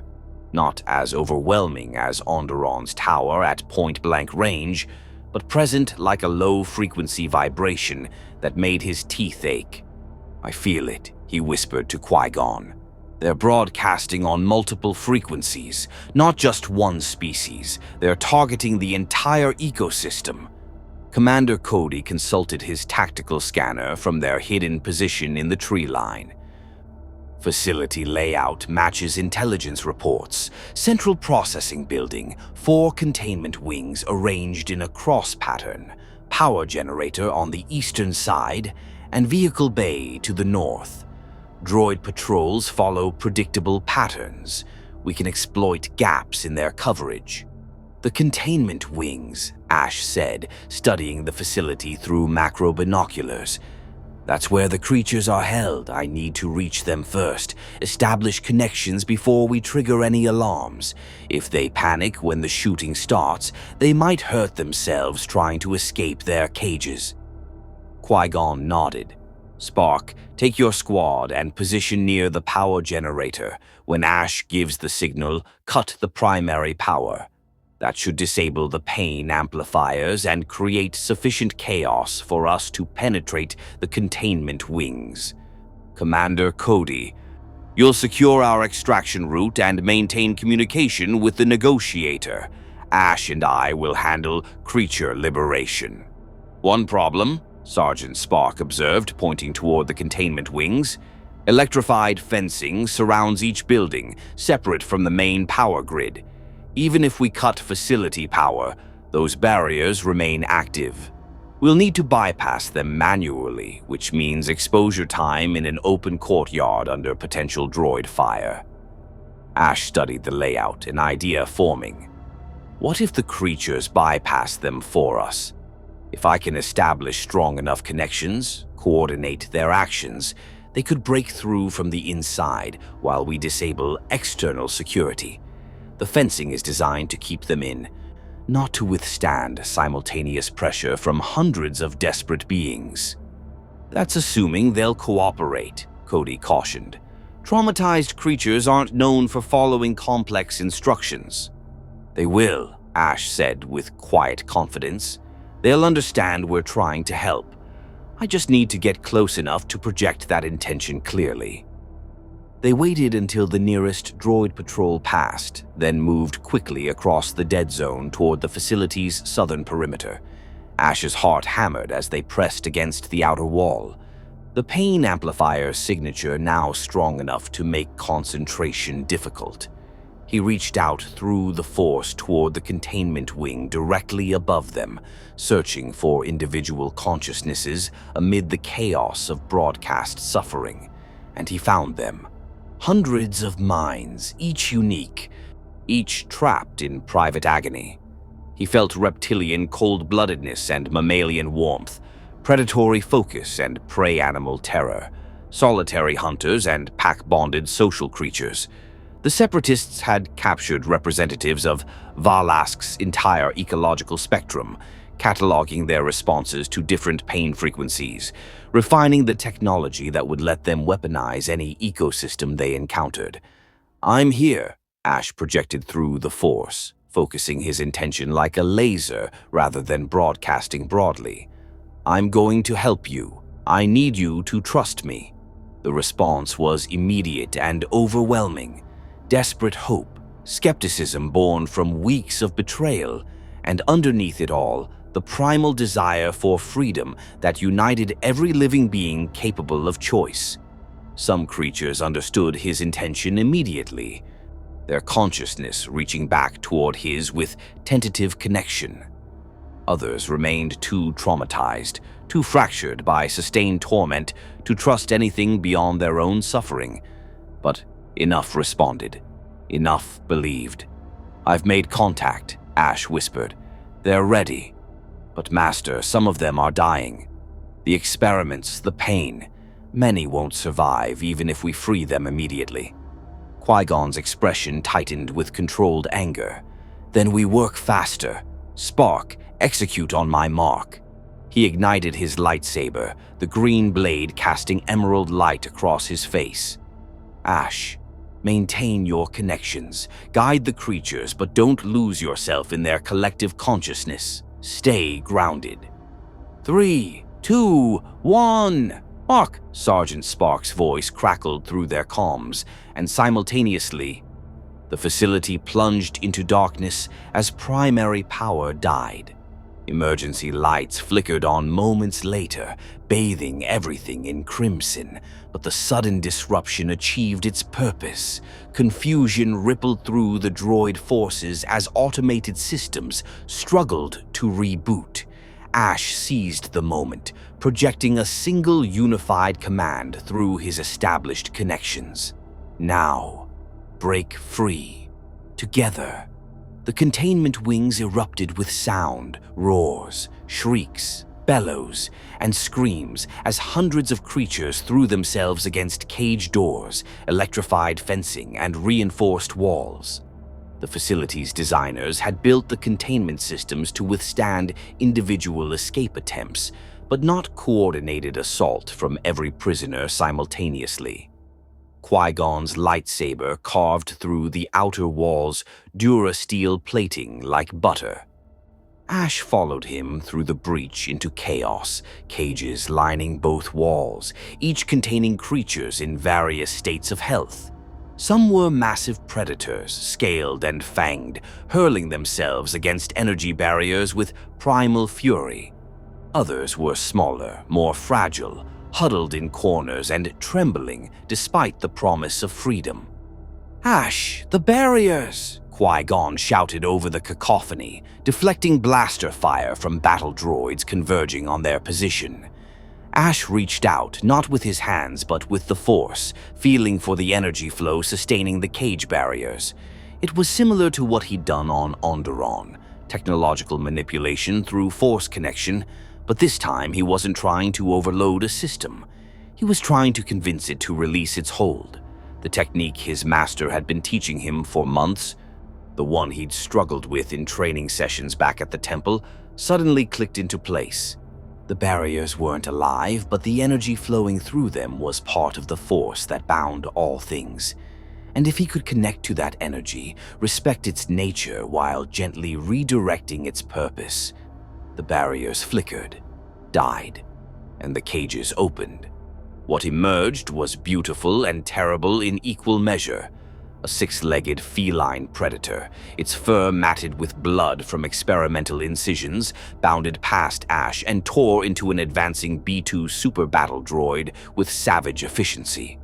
A flock of avian reptiles, their wings clipped cruelly short to prevent flight, swarmed another droid patrol, pecking at optical sensors and vulnerable joint mechanisms. Larger creatures, some Ash couldn't even identify, poured from their confinement like a living tsunami of justified rage.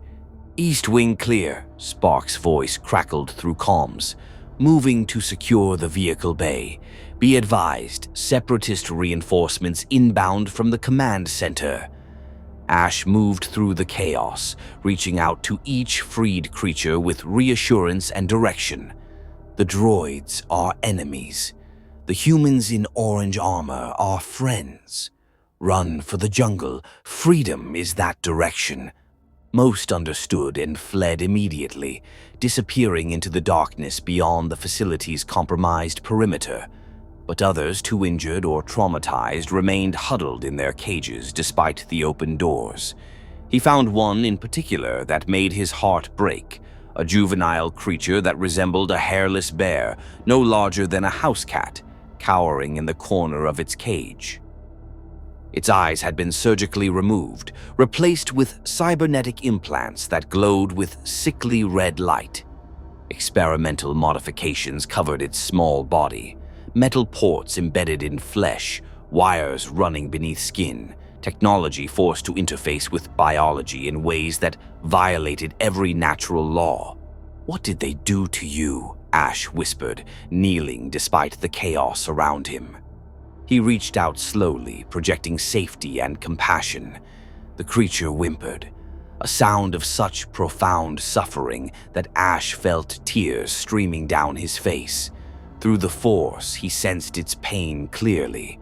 The cybernetic implants were hardwired directly into its nervous system, and they couldn't be removed without killing it.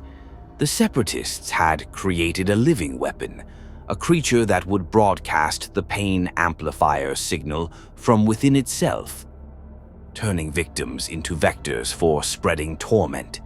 And this was just one. Intelligence had mentioned dozens of similar experiments. "Ash, we need to move." Qui-Gon's voice cut through his grief. "The Western containment wing is still sealed. We can't leave those creatures trapped." Ash wanted to stay, wanted to somehow undo the horror inflicted on this innocent being. But Qui-Gon was right. More creatures needed help, and their extraction window was already shrinking. He gently scooped up the juvenile, cradling it against his chest despite the risk. Its whimpers quieted slightly at the contact, some instinct recognizing gentleness after weeks of cruelty. They fought their way to the western wing through corridors choked with fleeing creatures and desperate battle droids. Ash's lightsaber, still a training weapon, but sufficient against droid armor, deflected blaster bolts with increasing confidence. 6 months of combat training had transformed his awkward swings into efficient, economical movements. He would never possess Obi-Wan's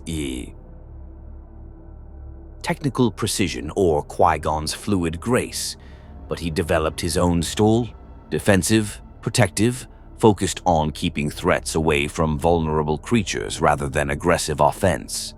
The Western Wing's blast doors were sealed, requiring Qui-Gon's full concentration to cut through. As his master's lightsaber carved a glowing outline in the Dura steel, Ash maintained perimeter security, his borrowed Force abilities stretched thin as he monitored both approaching droids and the creature's collective emotional state. That's when he felt it, a presence in the Force unlike anything he'd encountered. Not droid artificial intelligence, not the simple consciousness of animals, but something that felt almost familiar. Old, powerful, and in terrible pain. "Master," Ash said urgently, "there's something in there, something significant." The blast doors fell away and they entered the western wing to find it nearly empty. Just 3 cages, but each massive, designed for creatures of exceptional size or danger. 2 stood empty, their former occupants having broken free during the initial chaos. But the third contained a creature Ash recognized from his studies of galactic fauna, though he'd never imagined seeing one in person. A Zillo beast, a species thought extinct for centuries, its armored plates gleaming in the emergency lighting. But this was a juvenile, perhaps 3 meters long, and it had been subjected to the same cybernetic modification as the smaller creature Ash carried. Implants covered its body. Wires ran beneath its impenetrable scales, and its eyes, those ancient, intelligent eyes, held awareness that transcended normal animal cognition. "By the Force," Qui-Gon breathed, "the Separatists found a living Zillo beast, and they've been experimenting on it." Through the Force, Ash felt the creature's consciousness reach toward his, not with the simple recognition of previous beast bonds, but with actual intelligence. The Zillo beast wasn't just an animal. It was sapient, capable of complex thought, and it had been aware of every moment of torture inflicted upon it. "Help," the thought came through the Force, wordless but clear. "Please help." "We have to free it," Ash said, approaching the cage despite Qui-Gon's warning hand. "Master, it's intelligent, really intelligent. The Separatists weren't just weaponizing it, they were torturing a sentient being." Ash, a Zillo beast, even a juvenile, is extraordinarily dangerous. Its scales are virtually impenetrable, its strength enough to tear through Dura steel. If it panics or perceives us as threats, it won't, Ash interrupted, his certainty absolute. "Look at its eyes, Master. Really look. This isn't a beast. It's a person trapped in the wrong form." Qui-Gon studied the creature, then closed his eyes, reaching out through the Force. What he sensed made his expression shift from caution to profound sadness. "You're right. This changes everything. If the Republic finds out the Separatists were experimenting on a sapient species, can you free it?" Ash asked, Before Qui-Gon could respond, alarms blared throughout the facility. Sergeant Sparks' voice crackled urgently through comms. "Jedi, we've got a problem. Droidecus incoming from the command center, and something bigger just activated, scanning as a spider droid, possibly worse. We need to extract now, or we'll be cut off." Ash looked at the Zillo beast, at the juvenile creature still cradled against his chest, at the cybernetic horrors that represented just a fraction of the atrocities committed in this facility. They'd freed hundreds of creatures, disrupted the separatist operation, gathered intelligence. By any tactical measure, the mission was successful, but success felt hollow when sapient beings remained in cages. Their suffering destined to continue unless someone made the harder choice. "Ash," Qui-Gon said quietly, reading his Padawan's intentions through their bond. "We cannot save everyone. The extraction window. Then we make a new window," Ash replied, his voice steady despite the fear and determination warring in his chest. "We don't leave sapient beings to be tortured. That's not what Jedi do. That's not what I do." His master held his gaze for a long moment, and Ash felt the complex calculation happening through the Force: duty versus compassion, tactical wisdom versus moral imperative, the practical limitations of war versus the ideals they claimed to defend. Finally, Qui-Gon ignited his lightsaber and approached the Zillo beast's cage. "Then we'd better work fast, because if we miss that extraction, we'll have to fight our way through an entire separatist battle group to reach safety." The Zillo beast's cage required precise cutting. Qui-Gon's lightsaber carved through the locking mechanism while Ash maintained a Force connection with the creature, projecting reassurance and explaining their intentions as clearly as his limited telepathic abilities allowed. Through their nascent bond, he felt the creature's mixture of hope and terror, its intelligence struggling to trust after weeks of betrayal. "We're not like them," Ash projected. "We're here to help. But you have to trust us. Please."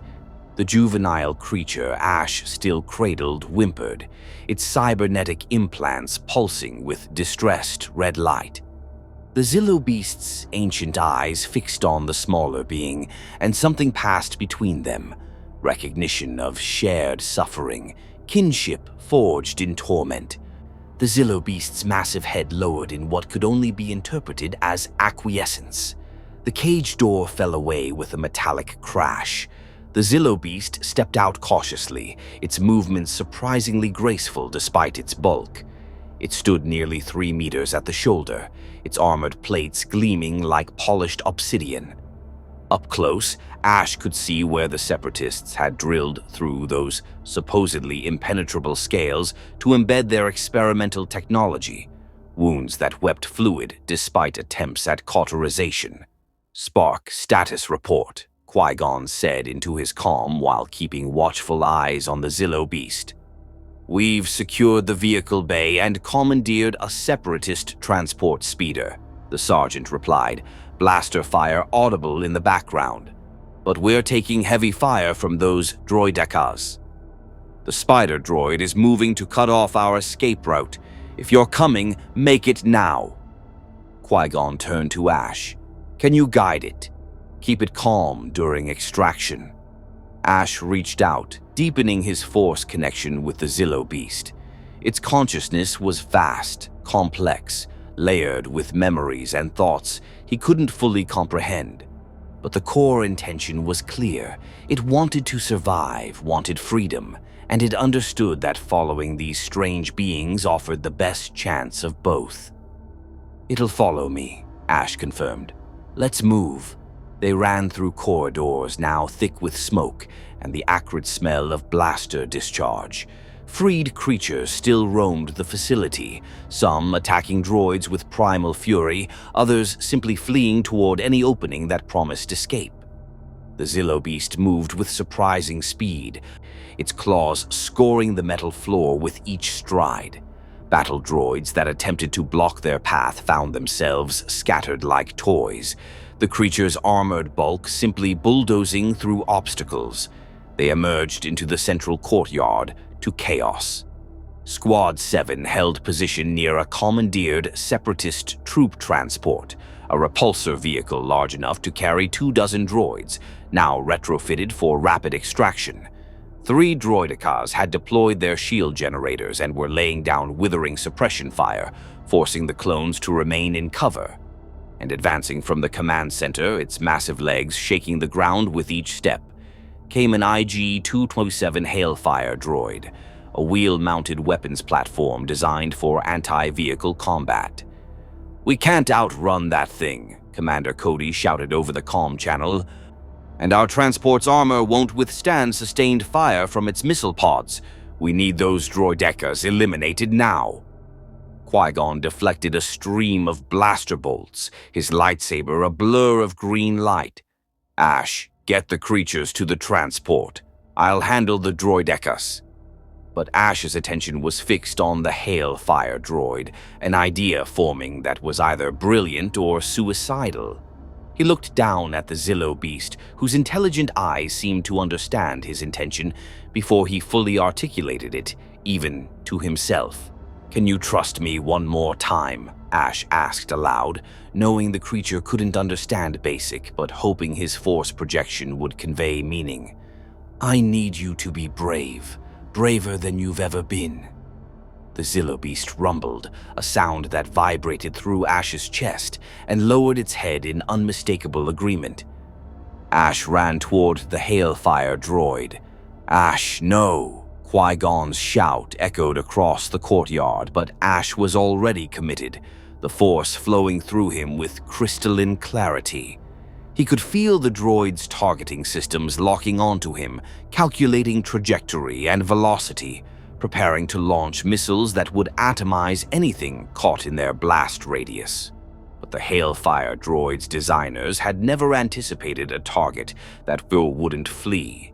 At the last possible moment, Ash dove to the side, and the Zillo beast, following with perfect coordination through their force bond, charged directly into the droid's path. Its armored head struck the Hailfire's central chassis with the force of a thermal detonator. The impact sent the massive war machine toppling backward, its wheel legs spinning uselessly as it crashed onto its side. The Zillo beast didn't stop. It climbed atop the fallen droid, its claws finding purchase in joints and servos, and began systematically tearing apart the machine with methodical fury. Armor plating that could withstand anti-vehicle weapons peeled away like paper beneath those ancient claws. Missile pods detonated in their housing, sending secondary explosions rippling through the droid's frame. Within 30 seconds, the Hailfire droid was scrap metal. "By the Force," Sergeant Spark breathed, "remind me never to make that thing angry." The Zillo beast's display had a secondary effect. The remaining battle droids, operating on threat assessment algorithms, recategorized the creature as the primary danger and shifted their fire accordingly. It was exactly the opening Squad 7 needed. The clones emerged from cover with focused precision, their blaster fire finding gaps in droideca shields and vital systems on lesser battle droids. Qui-Gon seized the opportunity, force pushing one droideca into another, with enough force to collapse both shield generators. His lightsaber finished what physics started, reducing both droids to smoking components in swift, economical strikes. "Transport, now!" Commander Cody ordered. Ash sprinted for the vehicle, the cybernetically modified juvenile still clutched against his chest. The Zillo beast followed, moving with surprising agility for something its size. Squad 7 provided covering fire as they all piled into the transport, clones in the front compartment, Ash and Qui-Gon in the cargo bay, with the Zillo beast barely fitting through the expanded rear hatch. The transport's repulsors engaged, lifting them off the ground just as reinforcements poured from the command center. An entire battalion of battle droids, including B-2 super battle droids, and even a few of the newer commando droids. Blaster fire peppered their armor, and Ash felt the vehicle shudder under sustained hits. "Hang on," the clone pilot shouted. "This is going to be rough." They accelerated toward the jungle, the transport weaving between trees at speeds that made Ash's stomach lurch. Behind them, the facility fell away, its operations disrupted, its secrets exposed but not destroyed. The Separatists would rebuild, refine, continue their atrocities on other worlds with other creatures. But not today. Not here, and not to these beings. The jungle canopy closed above them, providing cover from aerial pursuit. They flew in tense silence for 10 minutes, following coordinates to the extraction point where Republic gunships waited in a hidden clearing. Only when they sat down and Ash finally allowed himself to breathe did the magnitude of what they'd accomplished and what they'd risked fully settle over him. Master Plo Koon stood waiting at the extraction point, having arrived with additional support forces in case the mission went catastrophically wrong. His masked face turned toward the transport as its hatch opened and the Zillo beast emerged, still following Ash like an oversized armored shadow. "Master Qui-Gon," Plo Koon said with remarkable calm given the circumstances, "would you care to explain why you've brought an extinct apex predator to our extraction point?"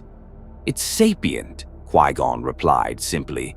"The Separatists were conducting experiments on a sentient being. We couldn't leave it." Plo Koon's head tilted as he extended his Force senses toward the Zillo beast. The silence stretched for several heartbeats before he spoke again. "You're correct. This complicates matters significantly. The Republic has no protocols for rescued sapient species, particularly ones previously thought extinct. The Council will need to deliberate. While they deliberate, it needs medical care," Ash interjected, stepping forward. "Those cybernetic implants are causing constant pain. And this one," he gestured to the juvenile creature still in his arms, "has been modified so extensively that I don't know if it can survive without constant monitoring." "The Negotiator's medical bay has veterinary facilities," Commander Cody offered. "We can stabilize them during transport back to Coruscant. After that," he shrugged, the gesture acknowledging the political complexity of the situation. As they loaded into Republic gunships for the journey back to the cruiser, Ash sat beside the Zillo beast, maintaining their Force connection. Through it, he felt the creature processing everything. Freedom, flight, the strange beings who had released it from torment. And underneath all that, a profound loneliness. It was the last of its kind, a relic from an age when Zillo beasts had roamed freely across multiple worlds. Now it was singular, unique, and utterly alone. "You're not alone," Ash projected through their bond. "Not anymore. I promise." The return journey to Coruscant took 3 days, during which the Negotiator's medical staff worked tirelessly to stabilize the rescued creatures. The juvenile with cybernetic modifications, which Ash had started calling Spark, after the sergeant who'd helped rescue him, required constant care. The implants couldn't be removed without killing him, but they could be recalibrated to reduce pain and restore some measure of normal function. The Zillo beast was another matter entirely. Its wounds would heal, given time, but the psychological trauma ran deeper than any physical injury. It had memories of its species' extinction passed down through some mechanism the Republic's xenobiologists couldn't explain. It knew it was alone in a galaxy that had moved on without its kind. Ash spent hours in the medical bay, maintaining his connection, projecting companionship and hope. Through their bond, he learned fragments of the creature's story, how it had survived in deep underground caverns, living off mineral deposits and bioluminescent fungi, until separatist mining operations had disturbed its sanctuary, how it had tried to flee but been captured, studied, tortured in the name of military advancement. "You're forming another bond," Qui-Gon observed, finding Ash asleep against the Zillo beast seat on the second night of their journey. "This one even stronger than Titan." Ash stirred awake, blinking groggily. "It needs someone, Master. It's so alone. I can feel the emptiness where its family's presence should be. If I don't stay connected, I think it might give up. Just stop fighting to survive." Qui-Gon sat beside his Padawan, his expression complex. "The Council will not approve of this. Two beast bonds, Ash. Most Jedi never form even one in their entire lives. You're accumulating connections that make you vulnerable, that create pressure points enemies could exploit." "I know," Ash admitted, "but what's the alternative? Let it die because loving it makes me a liability? Let it suffer alone because attachment is dangerous?" He looked at his master with eyes that held too much experience for his age. "6 months ago, I asked Obi-Wan if being a good Jedi meant becoming so detached that suffering doesn't affect us. He said it meant finding balance, caring without grasping, loving without possessing. This is me trying to find that balance, Master. And if you fail, if your attachments become the weakness that leads you toward the dark side." Ash was quiet for a long moment, considering the question with the seriousness it deserved. Finally, he spoke, his voice soft but certain. "Then I'll have failed trying to honor what makes us alive: connection, compassion, the willingness to share another being's burden. That seems like a better failure than succeeding at becoming cold and detached." Qui-Gon regarded his Padawan with an expression that mixed pride, concern, and recognition. "You sound remarkably like someone I once knew. Another Jedi who questioned whether our path had become too rigid, too divorced from the living force that flows through all beings. He paid a heavy price for his convictions. What happened to him?" "He became one with the Force," Qui-Gon replied quietly, "but not before teaching me that sometimes the Order's wisdom and the Force's will don't perfectly align. That true service means following your conscience, even when it contradicts tradition." He placed a hand on Ash's shoulder. "I will support you in this, Padawan. But understand that we're charting territory the Council fears. The consequences for both of us may be severe." The Zillo beast rumbled, a sound that vibrated through the medical bay's floor. Through their bond, Ash felt its gratitude, not just for physical rescue, but for refusing to abandon it emotionally, for seeing it as a person rather than a problem to be managed. On the third day, they arrived at Coruscant, and Ash Ketchum, Jedi Padawan, walked off the negotiator with a cybernetically modified juvenile creature named Spark, cradled in his arms, and a juvenile Zillo beast, which he'd taken to calling Elder, honoring its species' ancient lineage, following close behind. The Jedi Council was going to have opinions about this, strong ones. The Jedi Council chamber felt smaller than Ash remembered, or perhaps he'd simply grown larger in the 6 months since his first appearance before these ancient masters. He stood at the chamber's center once again, but this time he wasn't alone. Master Qui-Gon stood beside him, a silent pillar of support, and through the Force, he felt Elder's presence in the temple's lower levels, confined to a reinforced holding area, while xenobiologists studied the Zillo beast with equal parts fascination and trepidation. Spark rested in the medical wing, stabilized but requiring ongoing care. Master Windu spoke first, his voice carrying the weight of authority and barely restrained frustration. "Padawan Ketchum, in the 6 months since you joined this order, you have formed bonds with 2 highly dangerous creatures, repeatedly prioritized individual lives over tactical objectives, and now you've brought a sapient species of unknown temperament into the heart of Coruscant. Do you understand the magnitude of the risks you've introduced?" "I understand you see them as risks, Master," Ash replied, keeping his voice respectful but firm. I see them as beings who deserved rescue from torture. Elder is sapient.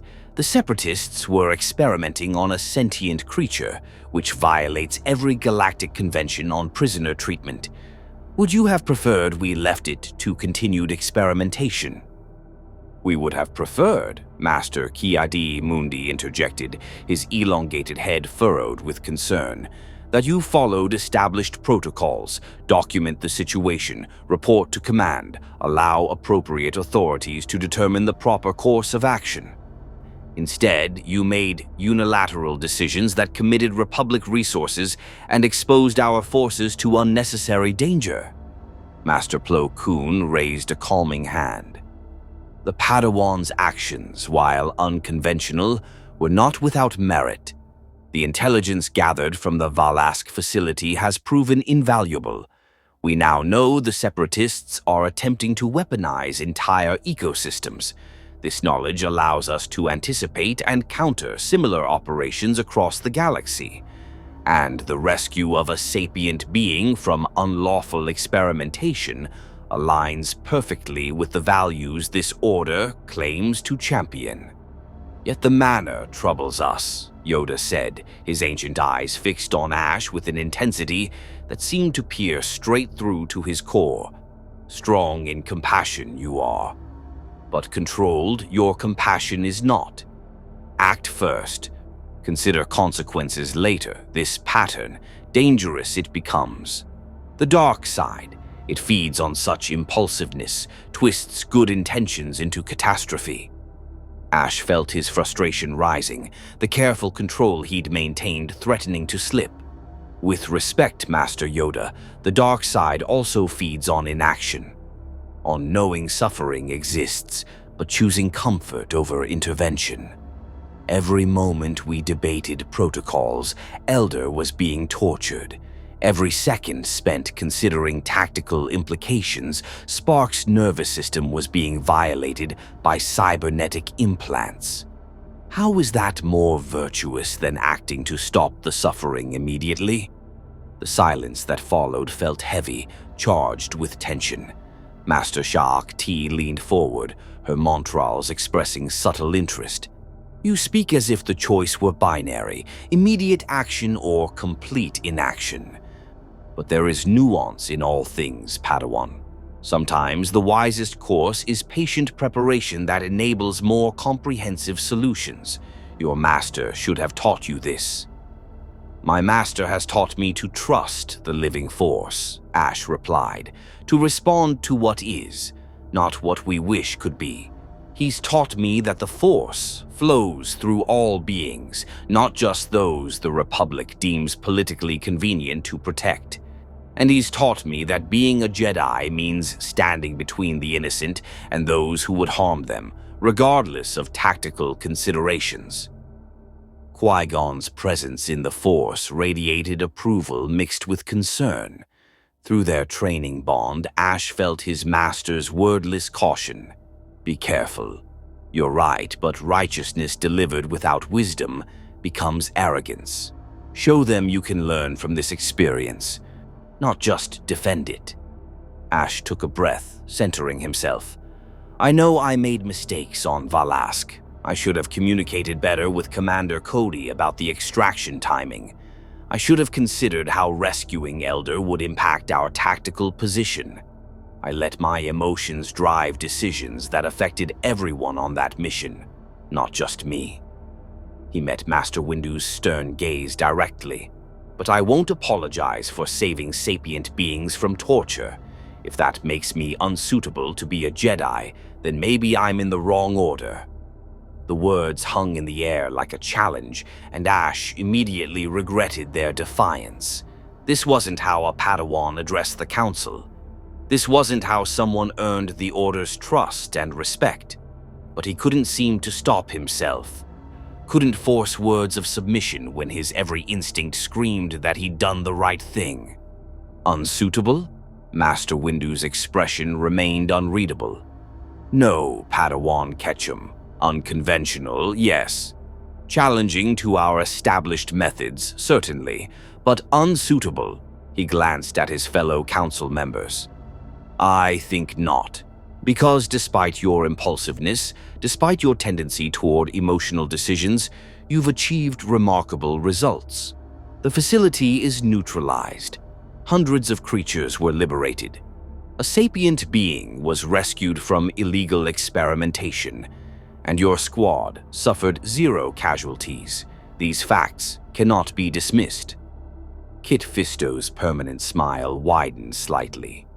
Perhaps the question isn't whether Ash's methods are correct, but whether our traditional approaches have become too rigid. The war demands adaptation. If a Padawan's unconventional gifts produce positive outcomes, shouldn't we explore how to integrate those gifts rather than suppress them?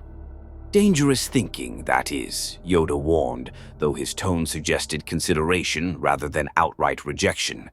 Open doors to unconventional methods, and chaos enters. Standards exist for reasons. Protection against the arrogance of believing one's judgment superior to collective wisdom.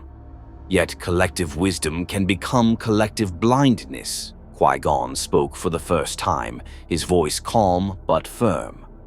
Masters, I have trained Ash for 6 months. I have witnessed his growth, his struggles, his triumphs. Yes, he acts from emotion more than most Padawans. Yes, he forms connections we traditionally discourage.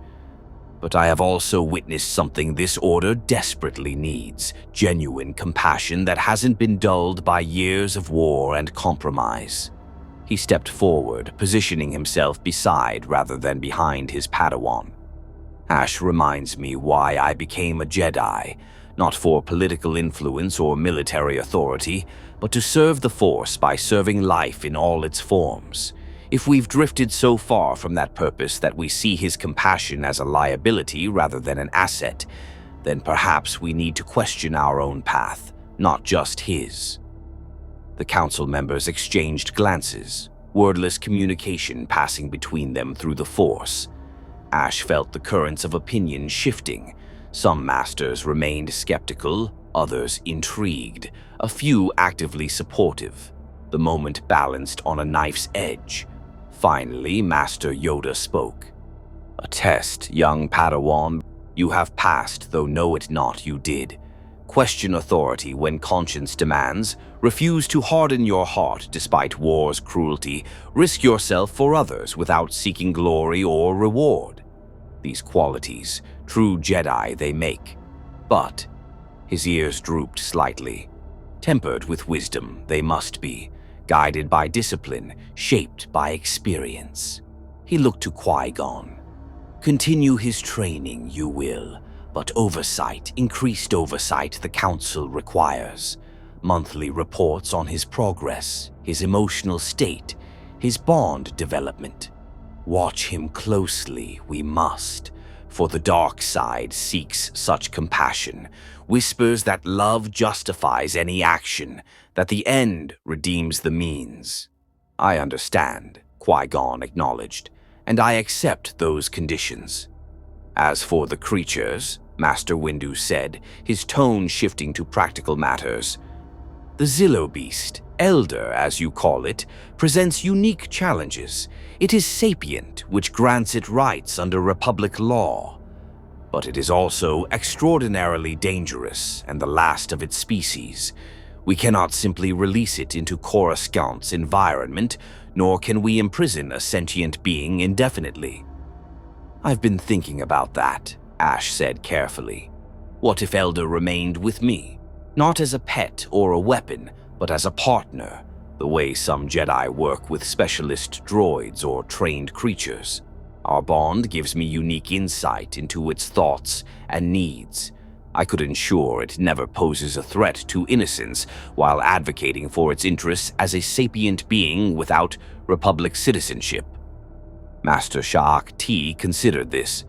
"You're proposing yourself as a guardian and translator for an entire species. That's an extraordinary responsibility for a Padawan." "It's an extraordinary situation," Ash countered. "Elder is alone in ways we can barely comprehend. Its entire species is extinct. Without someone to maintain connection, to provide companionship and purpose, I believe it will deteriorate mentally. Through our bond, I can prevent that. I can help it find meaning in this new galaxy." "And the smaller creature?" Master Plo Koon asked. "The one you call Spark?" Ash's expression grew troubled. "The cybernetic modifications are permanent. The medical staff says removing them would kill it, but leaving them causes chronic pain. Spark needs ongoing care, regular monitoring, and probably additional surgeries to improve its quality of life." "I'm not asking that the Order provide all that. I'll find ways to pay for it myself, but I'm asking permission to ensure it receives the care it deserves." Yoda's eyes narrowed thoughtfully. "3 beast bonds you would maintain? Titan on Onderon, Elder here, and now Spark. Stretch yourself too thin, you will. Lose yourself in their needs. Forget your own center. Seen this before, I have. Leads to suffering, always suffering." "Then teach me how to maintain balance," Ash said, and for the first time his voice carried genuine pleading rather than defiance. "I don't want to fall to the dark side. I don't want my compassion to become possession, or my love to become fear. But I can't just abandon beings who trust me, who need me. There has to be a way to honor both. The Jedi Code's wisdom and the Force's call to compassion. Please, help me find it." The vulnerability in those words seemed to shift something in the chamber's atmosphere. These weren't the words of an arrogant Padawan convinced of his own righteousness. They were the words of a young person genuinely seeking guidance, willing to learn but unwilling to compromise his core values. Master Windu stood, his imposing presence filling the chamber. "Very well. Here is the Council's decision. You will continue your training under Master Qui-Gon's supervision with monthly evaluations. Elder will be housed in specialized facilities here at the temple where you may visit and maintain your bond under controlled conditions. Should Elder ever demonstrate aggression or inability to coexist safely, this arrangement will be immediately terminated." He gestured to a data pad a temple attendant provided. "Spark will receive medical care at the temple's veterinary facilities, funded by a special discretionary budget. In exchange, our xenobiologists will study the cybernetic modifications to better understand and counter separatist bioweapon technology. And Titan," he paused, consulting the datapad, "will remain on Onderon under the protection of the Beast Rider clans, with regular communications maintained through long-range holocom. Additionally," Master Plo Koon added, "you will spend 4 hours each week in meditation and philosophy sessions with me personally. We will explore the boundaries between connection and attachment, compassion and possession, love and fear. You need guidance from someone who understands both traditional Jedi teaching and the unique challenges your gifts present." Ash felt overwhelming relief wash through him, followed immediately by gratitude. They weren't punishing him or severing his bonds. They were meeting him halfway, establishing boundaries while respecting what he'd accomplished. "Thank you, Masters, all of you. I won't let you down." "See that you don't," Master Windu replied, though his stern expression had softened slightly. Dismissed, as Ash and Qui-Gon left the council chamber, walking through the temple's grand corridors toward the levels where Elder waited, Qui-Gon placed a hand on his Padawan's shoulder. "You challenged the council directly, questioned their wisdom, and demanded they meet you on your terms. That took either remarkable courage or remarkable foolishness. I haven't decided which yet." Ash managed a weak smile. "Probably both, Master." "Probably," Qui-Gon agreed. "But you also demonstrated something important. You showed them that your compassion isn't blind sentiment, it's principled conviction. You're willing to accept guidance and oversight, but you won't compromise your core belief that every life has value. That's the mark of someone who could become a truly exceptional Jedi, or a spectacular cautionary tale. Which do you think I'll be? Qui-Gon was quiet for several steps before answering. I think you'll be whatever the Force needs you to be. My job is simply to ensure you survive long enough to discover what that is. They reached the reinforced chamber where Elder waited. The Zillo beast curled in the center of a space barely large enough to contain it. The moment Ash entered, Elder's ancient eyes opened, and their bond flared to life with renewed intensity. The creature rumbled, a sound of greeting, relief, and profound trust.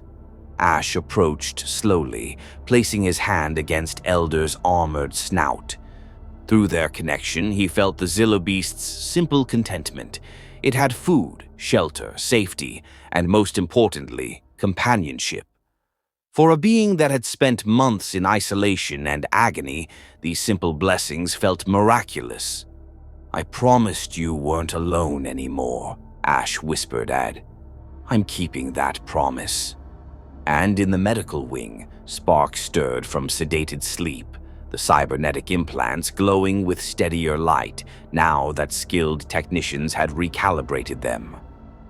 The juvenile creature's consciousness reached out through the Force, seeking the familiar presence that represented safety and kindness. Here, Ash projected across the distance, his abilities stretched but holding.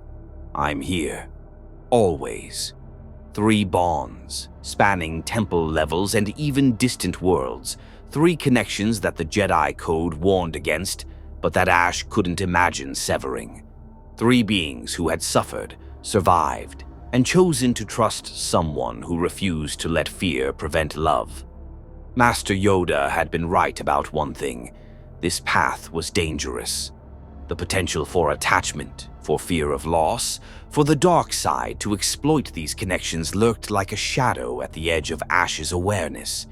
But standing in that chamber, feeling Elder's gratitude and Spark's trust, and even distant echoes of Titan's loyalty, Ash understood something the Code's architects perhaps hadn't fully considered. The dark side fed on fear, yes, but it also fed on isolation, on disconnection, on hearts that closed themselves to suffering because witnessing pain was too uncomfortable. If he had to choose between the risk of attachment and the certainty of detachment, Ash would choose risk every time. Because that's what it meant to be truly alive, to love despite the possibility of loss, to connect despite the certainty of eventual separation, to open your heart even when you knew it could break. The Force had brought him to the Jedi Order not to make him less of who he was, but to help him become more fully himself, a bridge between the wisdom of detachment and the power of connection, proof that perhaps both could coexist in a heart large enough to hold them. And as the Coruscant sun set beyond the temple windows, painting the ancient spires in shades of amber and gold, Ash Ketchum stood surrounded by beings who trusted him, guided by a master who believed in him, and watched by a council that, despite their reservations, had given him the chance to prove that compassion could be a Jedi's greatest strength rather than their most dangerous weakness. The Clone Wars would test that belief in ways he couldn't yet imagine. Darkness would come, as it always did, seeking to corrupt what it couldn't control, and the day would arrive when Ash would face a choice between the mission and the lives he'd sworn to protect, between tactical wisdom and moral imperative, between the Jedi he was expected to become and the person he refused to stop being. But that day was not today. Today, he was simply a Padawan who had learned that sometimes the hardest battles weren't fought with lightsabers, but with the courage to remain kind in a galaxy that rewarded cruelty, to stay connected in a war that demanded isolation, and to love freely despite every lesson warning him that such love was dangerous. And maybe, just maybe, that was exactly what the Force needed him to be. The path of Ash Ketchum, the Padawan who speaks with beasts, had only just begun. In the months and years that followed, he would walk alongside legendary Jedi, face Sith Lords who sought to exploit his bonds, and discover that the line between attachment and connection was far more nuanced than ancient doctrines suggested. His friendship with Anakin Skywalker would prove especially significant, two Jedi who struggled with the Code's teachings on attachment, who understood that love could be both strength and vulnerability. Where Anakin's attachments would eventually lead him toward darkness, Ash's connections to creatures taught him a different lesson: that love without possession, care without control, was not only possible but essential. Elder became a legend in its own right, the last Zillo, whose partnership with a young Jedi proved that even ancient, dangerous beings could find purpose beyond violence. Together, they would defend worlds threatened by separatist bioweapon programs, becoming symbols of hope to species who had been overlooked by the Republic's war machine. Spark would survive its trauma. The cybernetic modifications eventually integrated in ways that gave it abilities no natural creature possessed, a living reminder that sometimes the scars we bear can become sources of unexpected strength. And Titan, ever faithful, would wait on Onderon until the day Ash returned, their bond proof that distance meant nothing when connection ran deep enough. The Jedi Council's fears about Ash's unconventional path were not entirely unfounded. He would face trials specifically designed to exploit his bonds, moments when enemies threatened those he loved to manipulate his actions. But each time, Ash would prove that love without fear of loss, connection without possessive attachment, was not a weakness to be exploited but a foundation too strong to be shaken. When Order 66 came and the Jedi Order fell, Ash's survival would depend on those very connections the Council had warned against. Creatures across the galaxy, remembering kindness shown in their darkest moments, would shelter him. Beast Riders would hide him, and Elder, whose bond transcended the tragedy engulfing the galaxy, would protect him with ancient ferocity.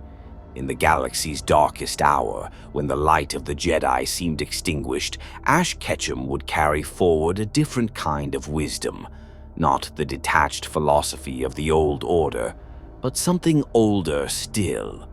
The understanding that the Force flows through all living things, that every creature from the smallest to the largest deserves compassion, and that true strength comes not from isolation, but from the courage to remain connected, despite the costs. His story would become legend.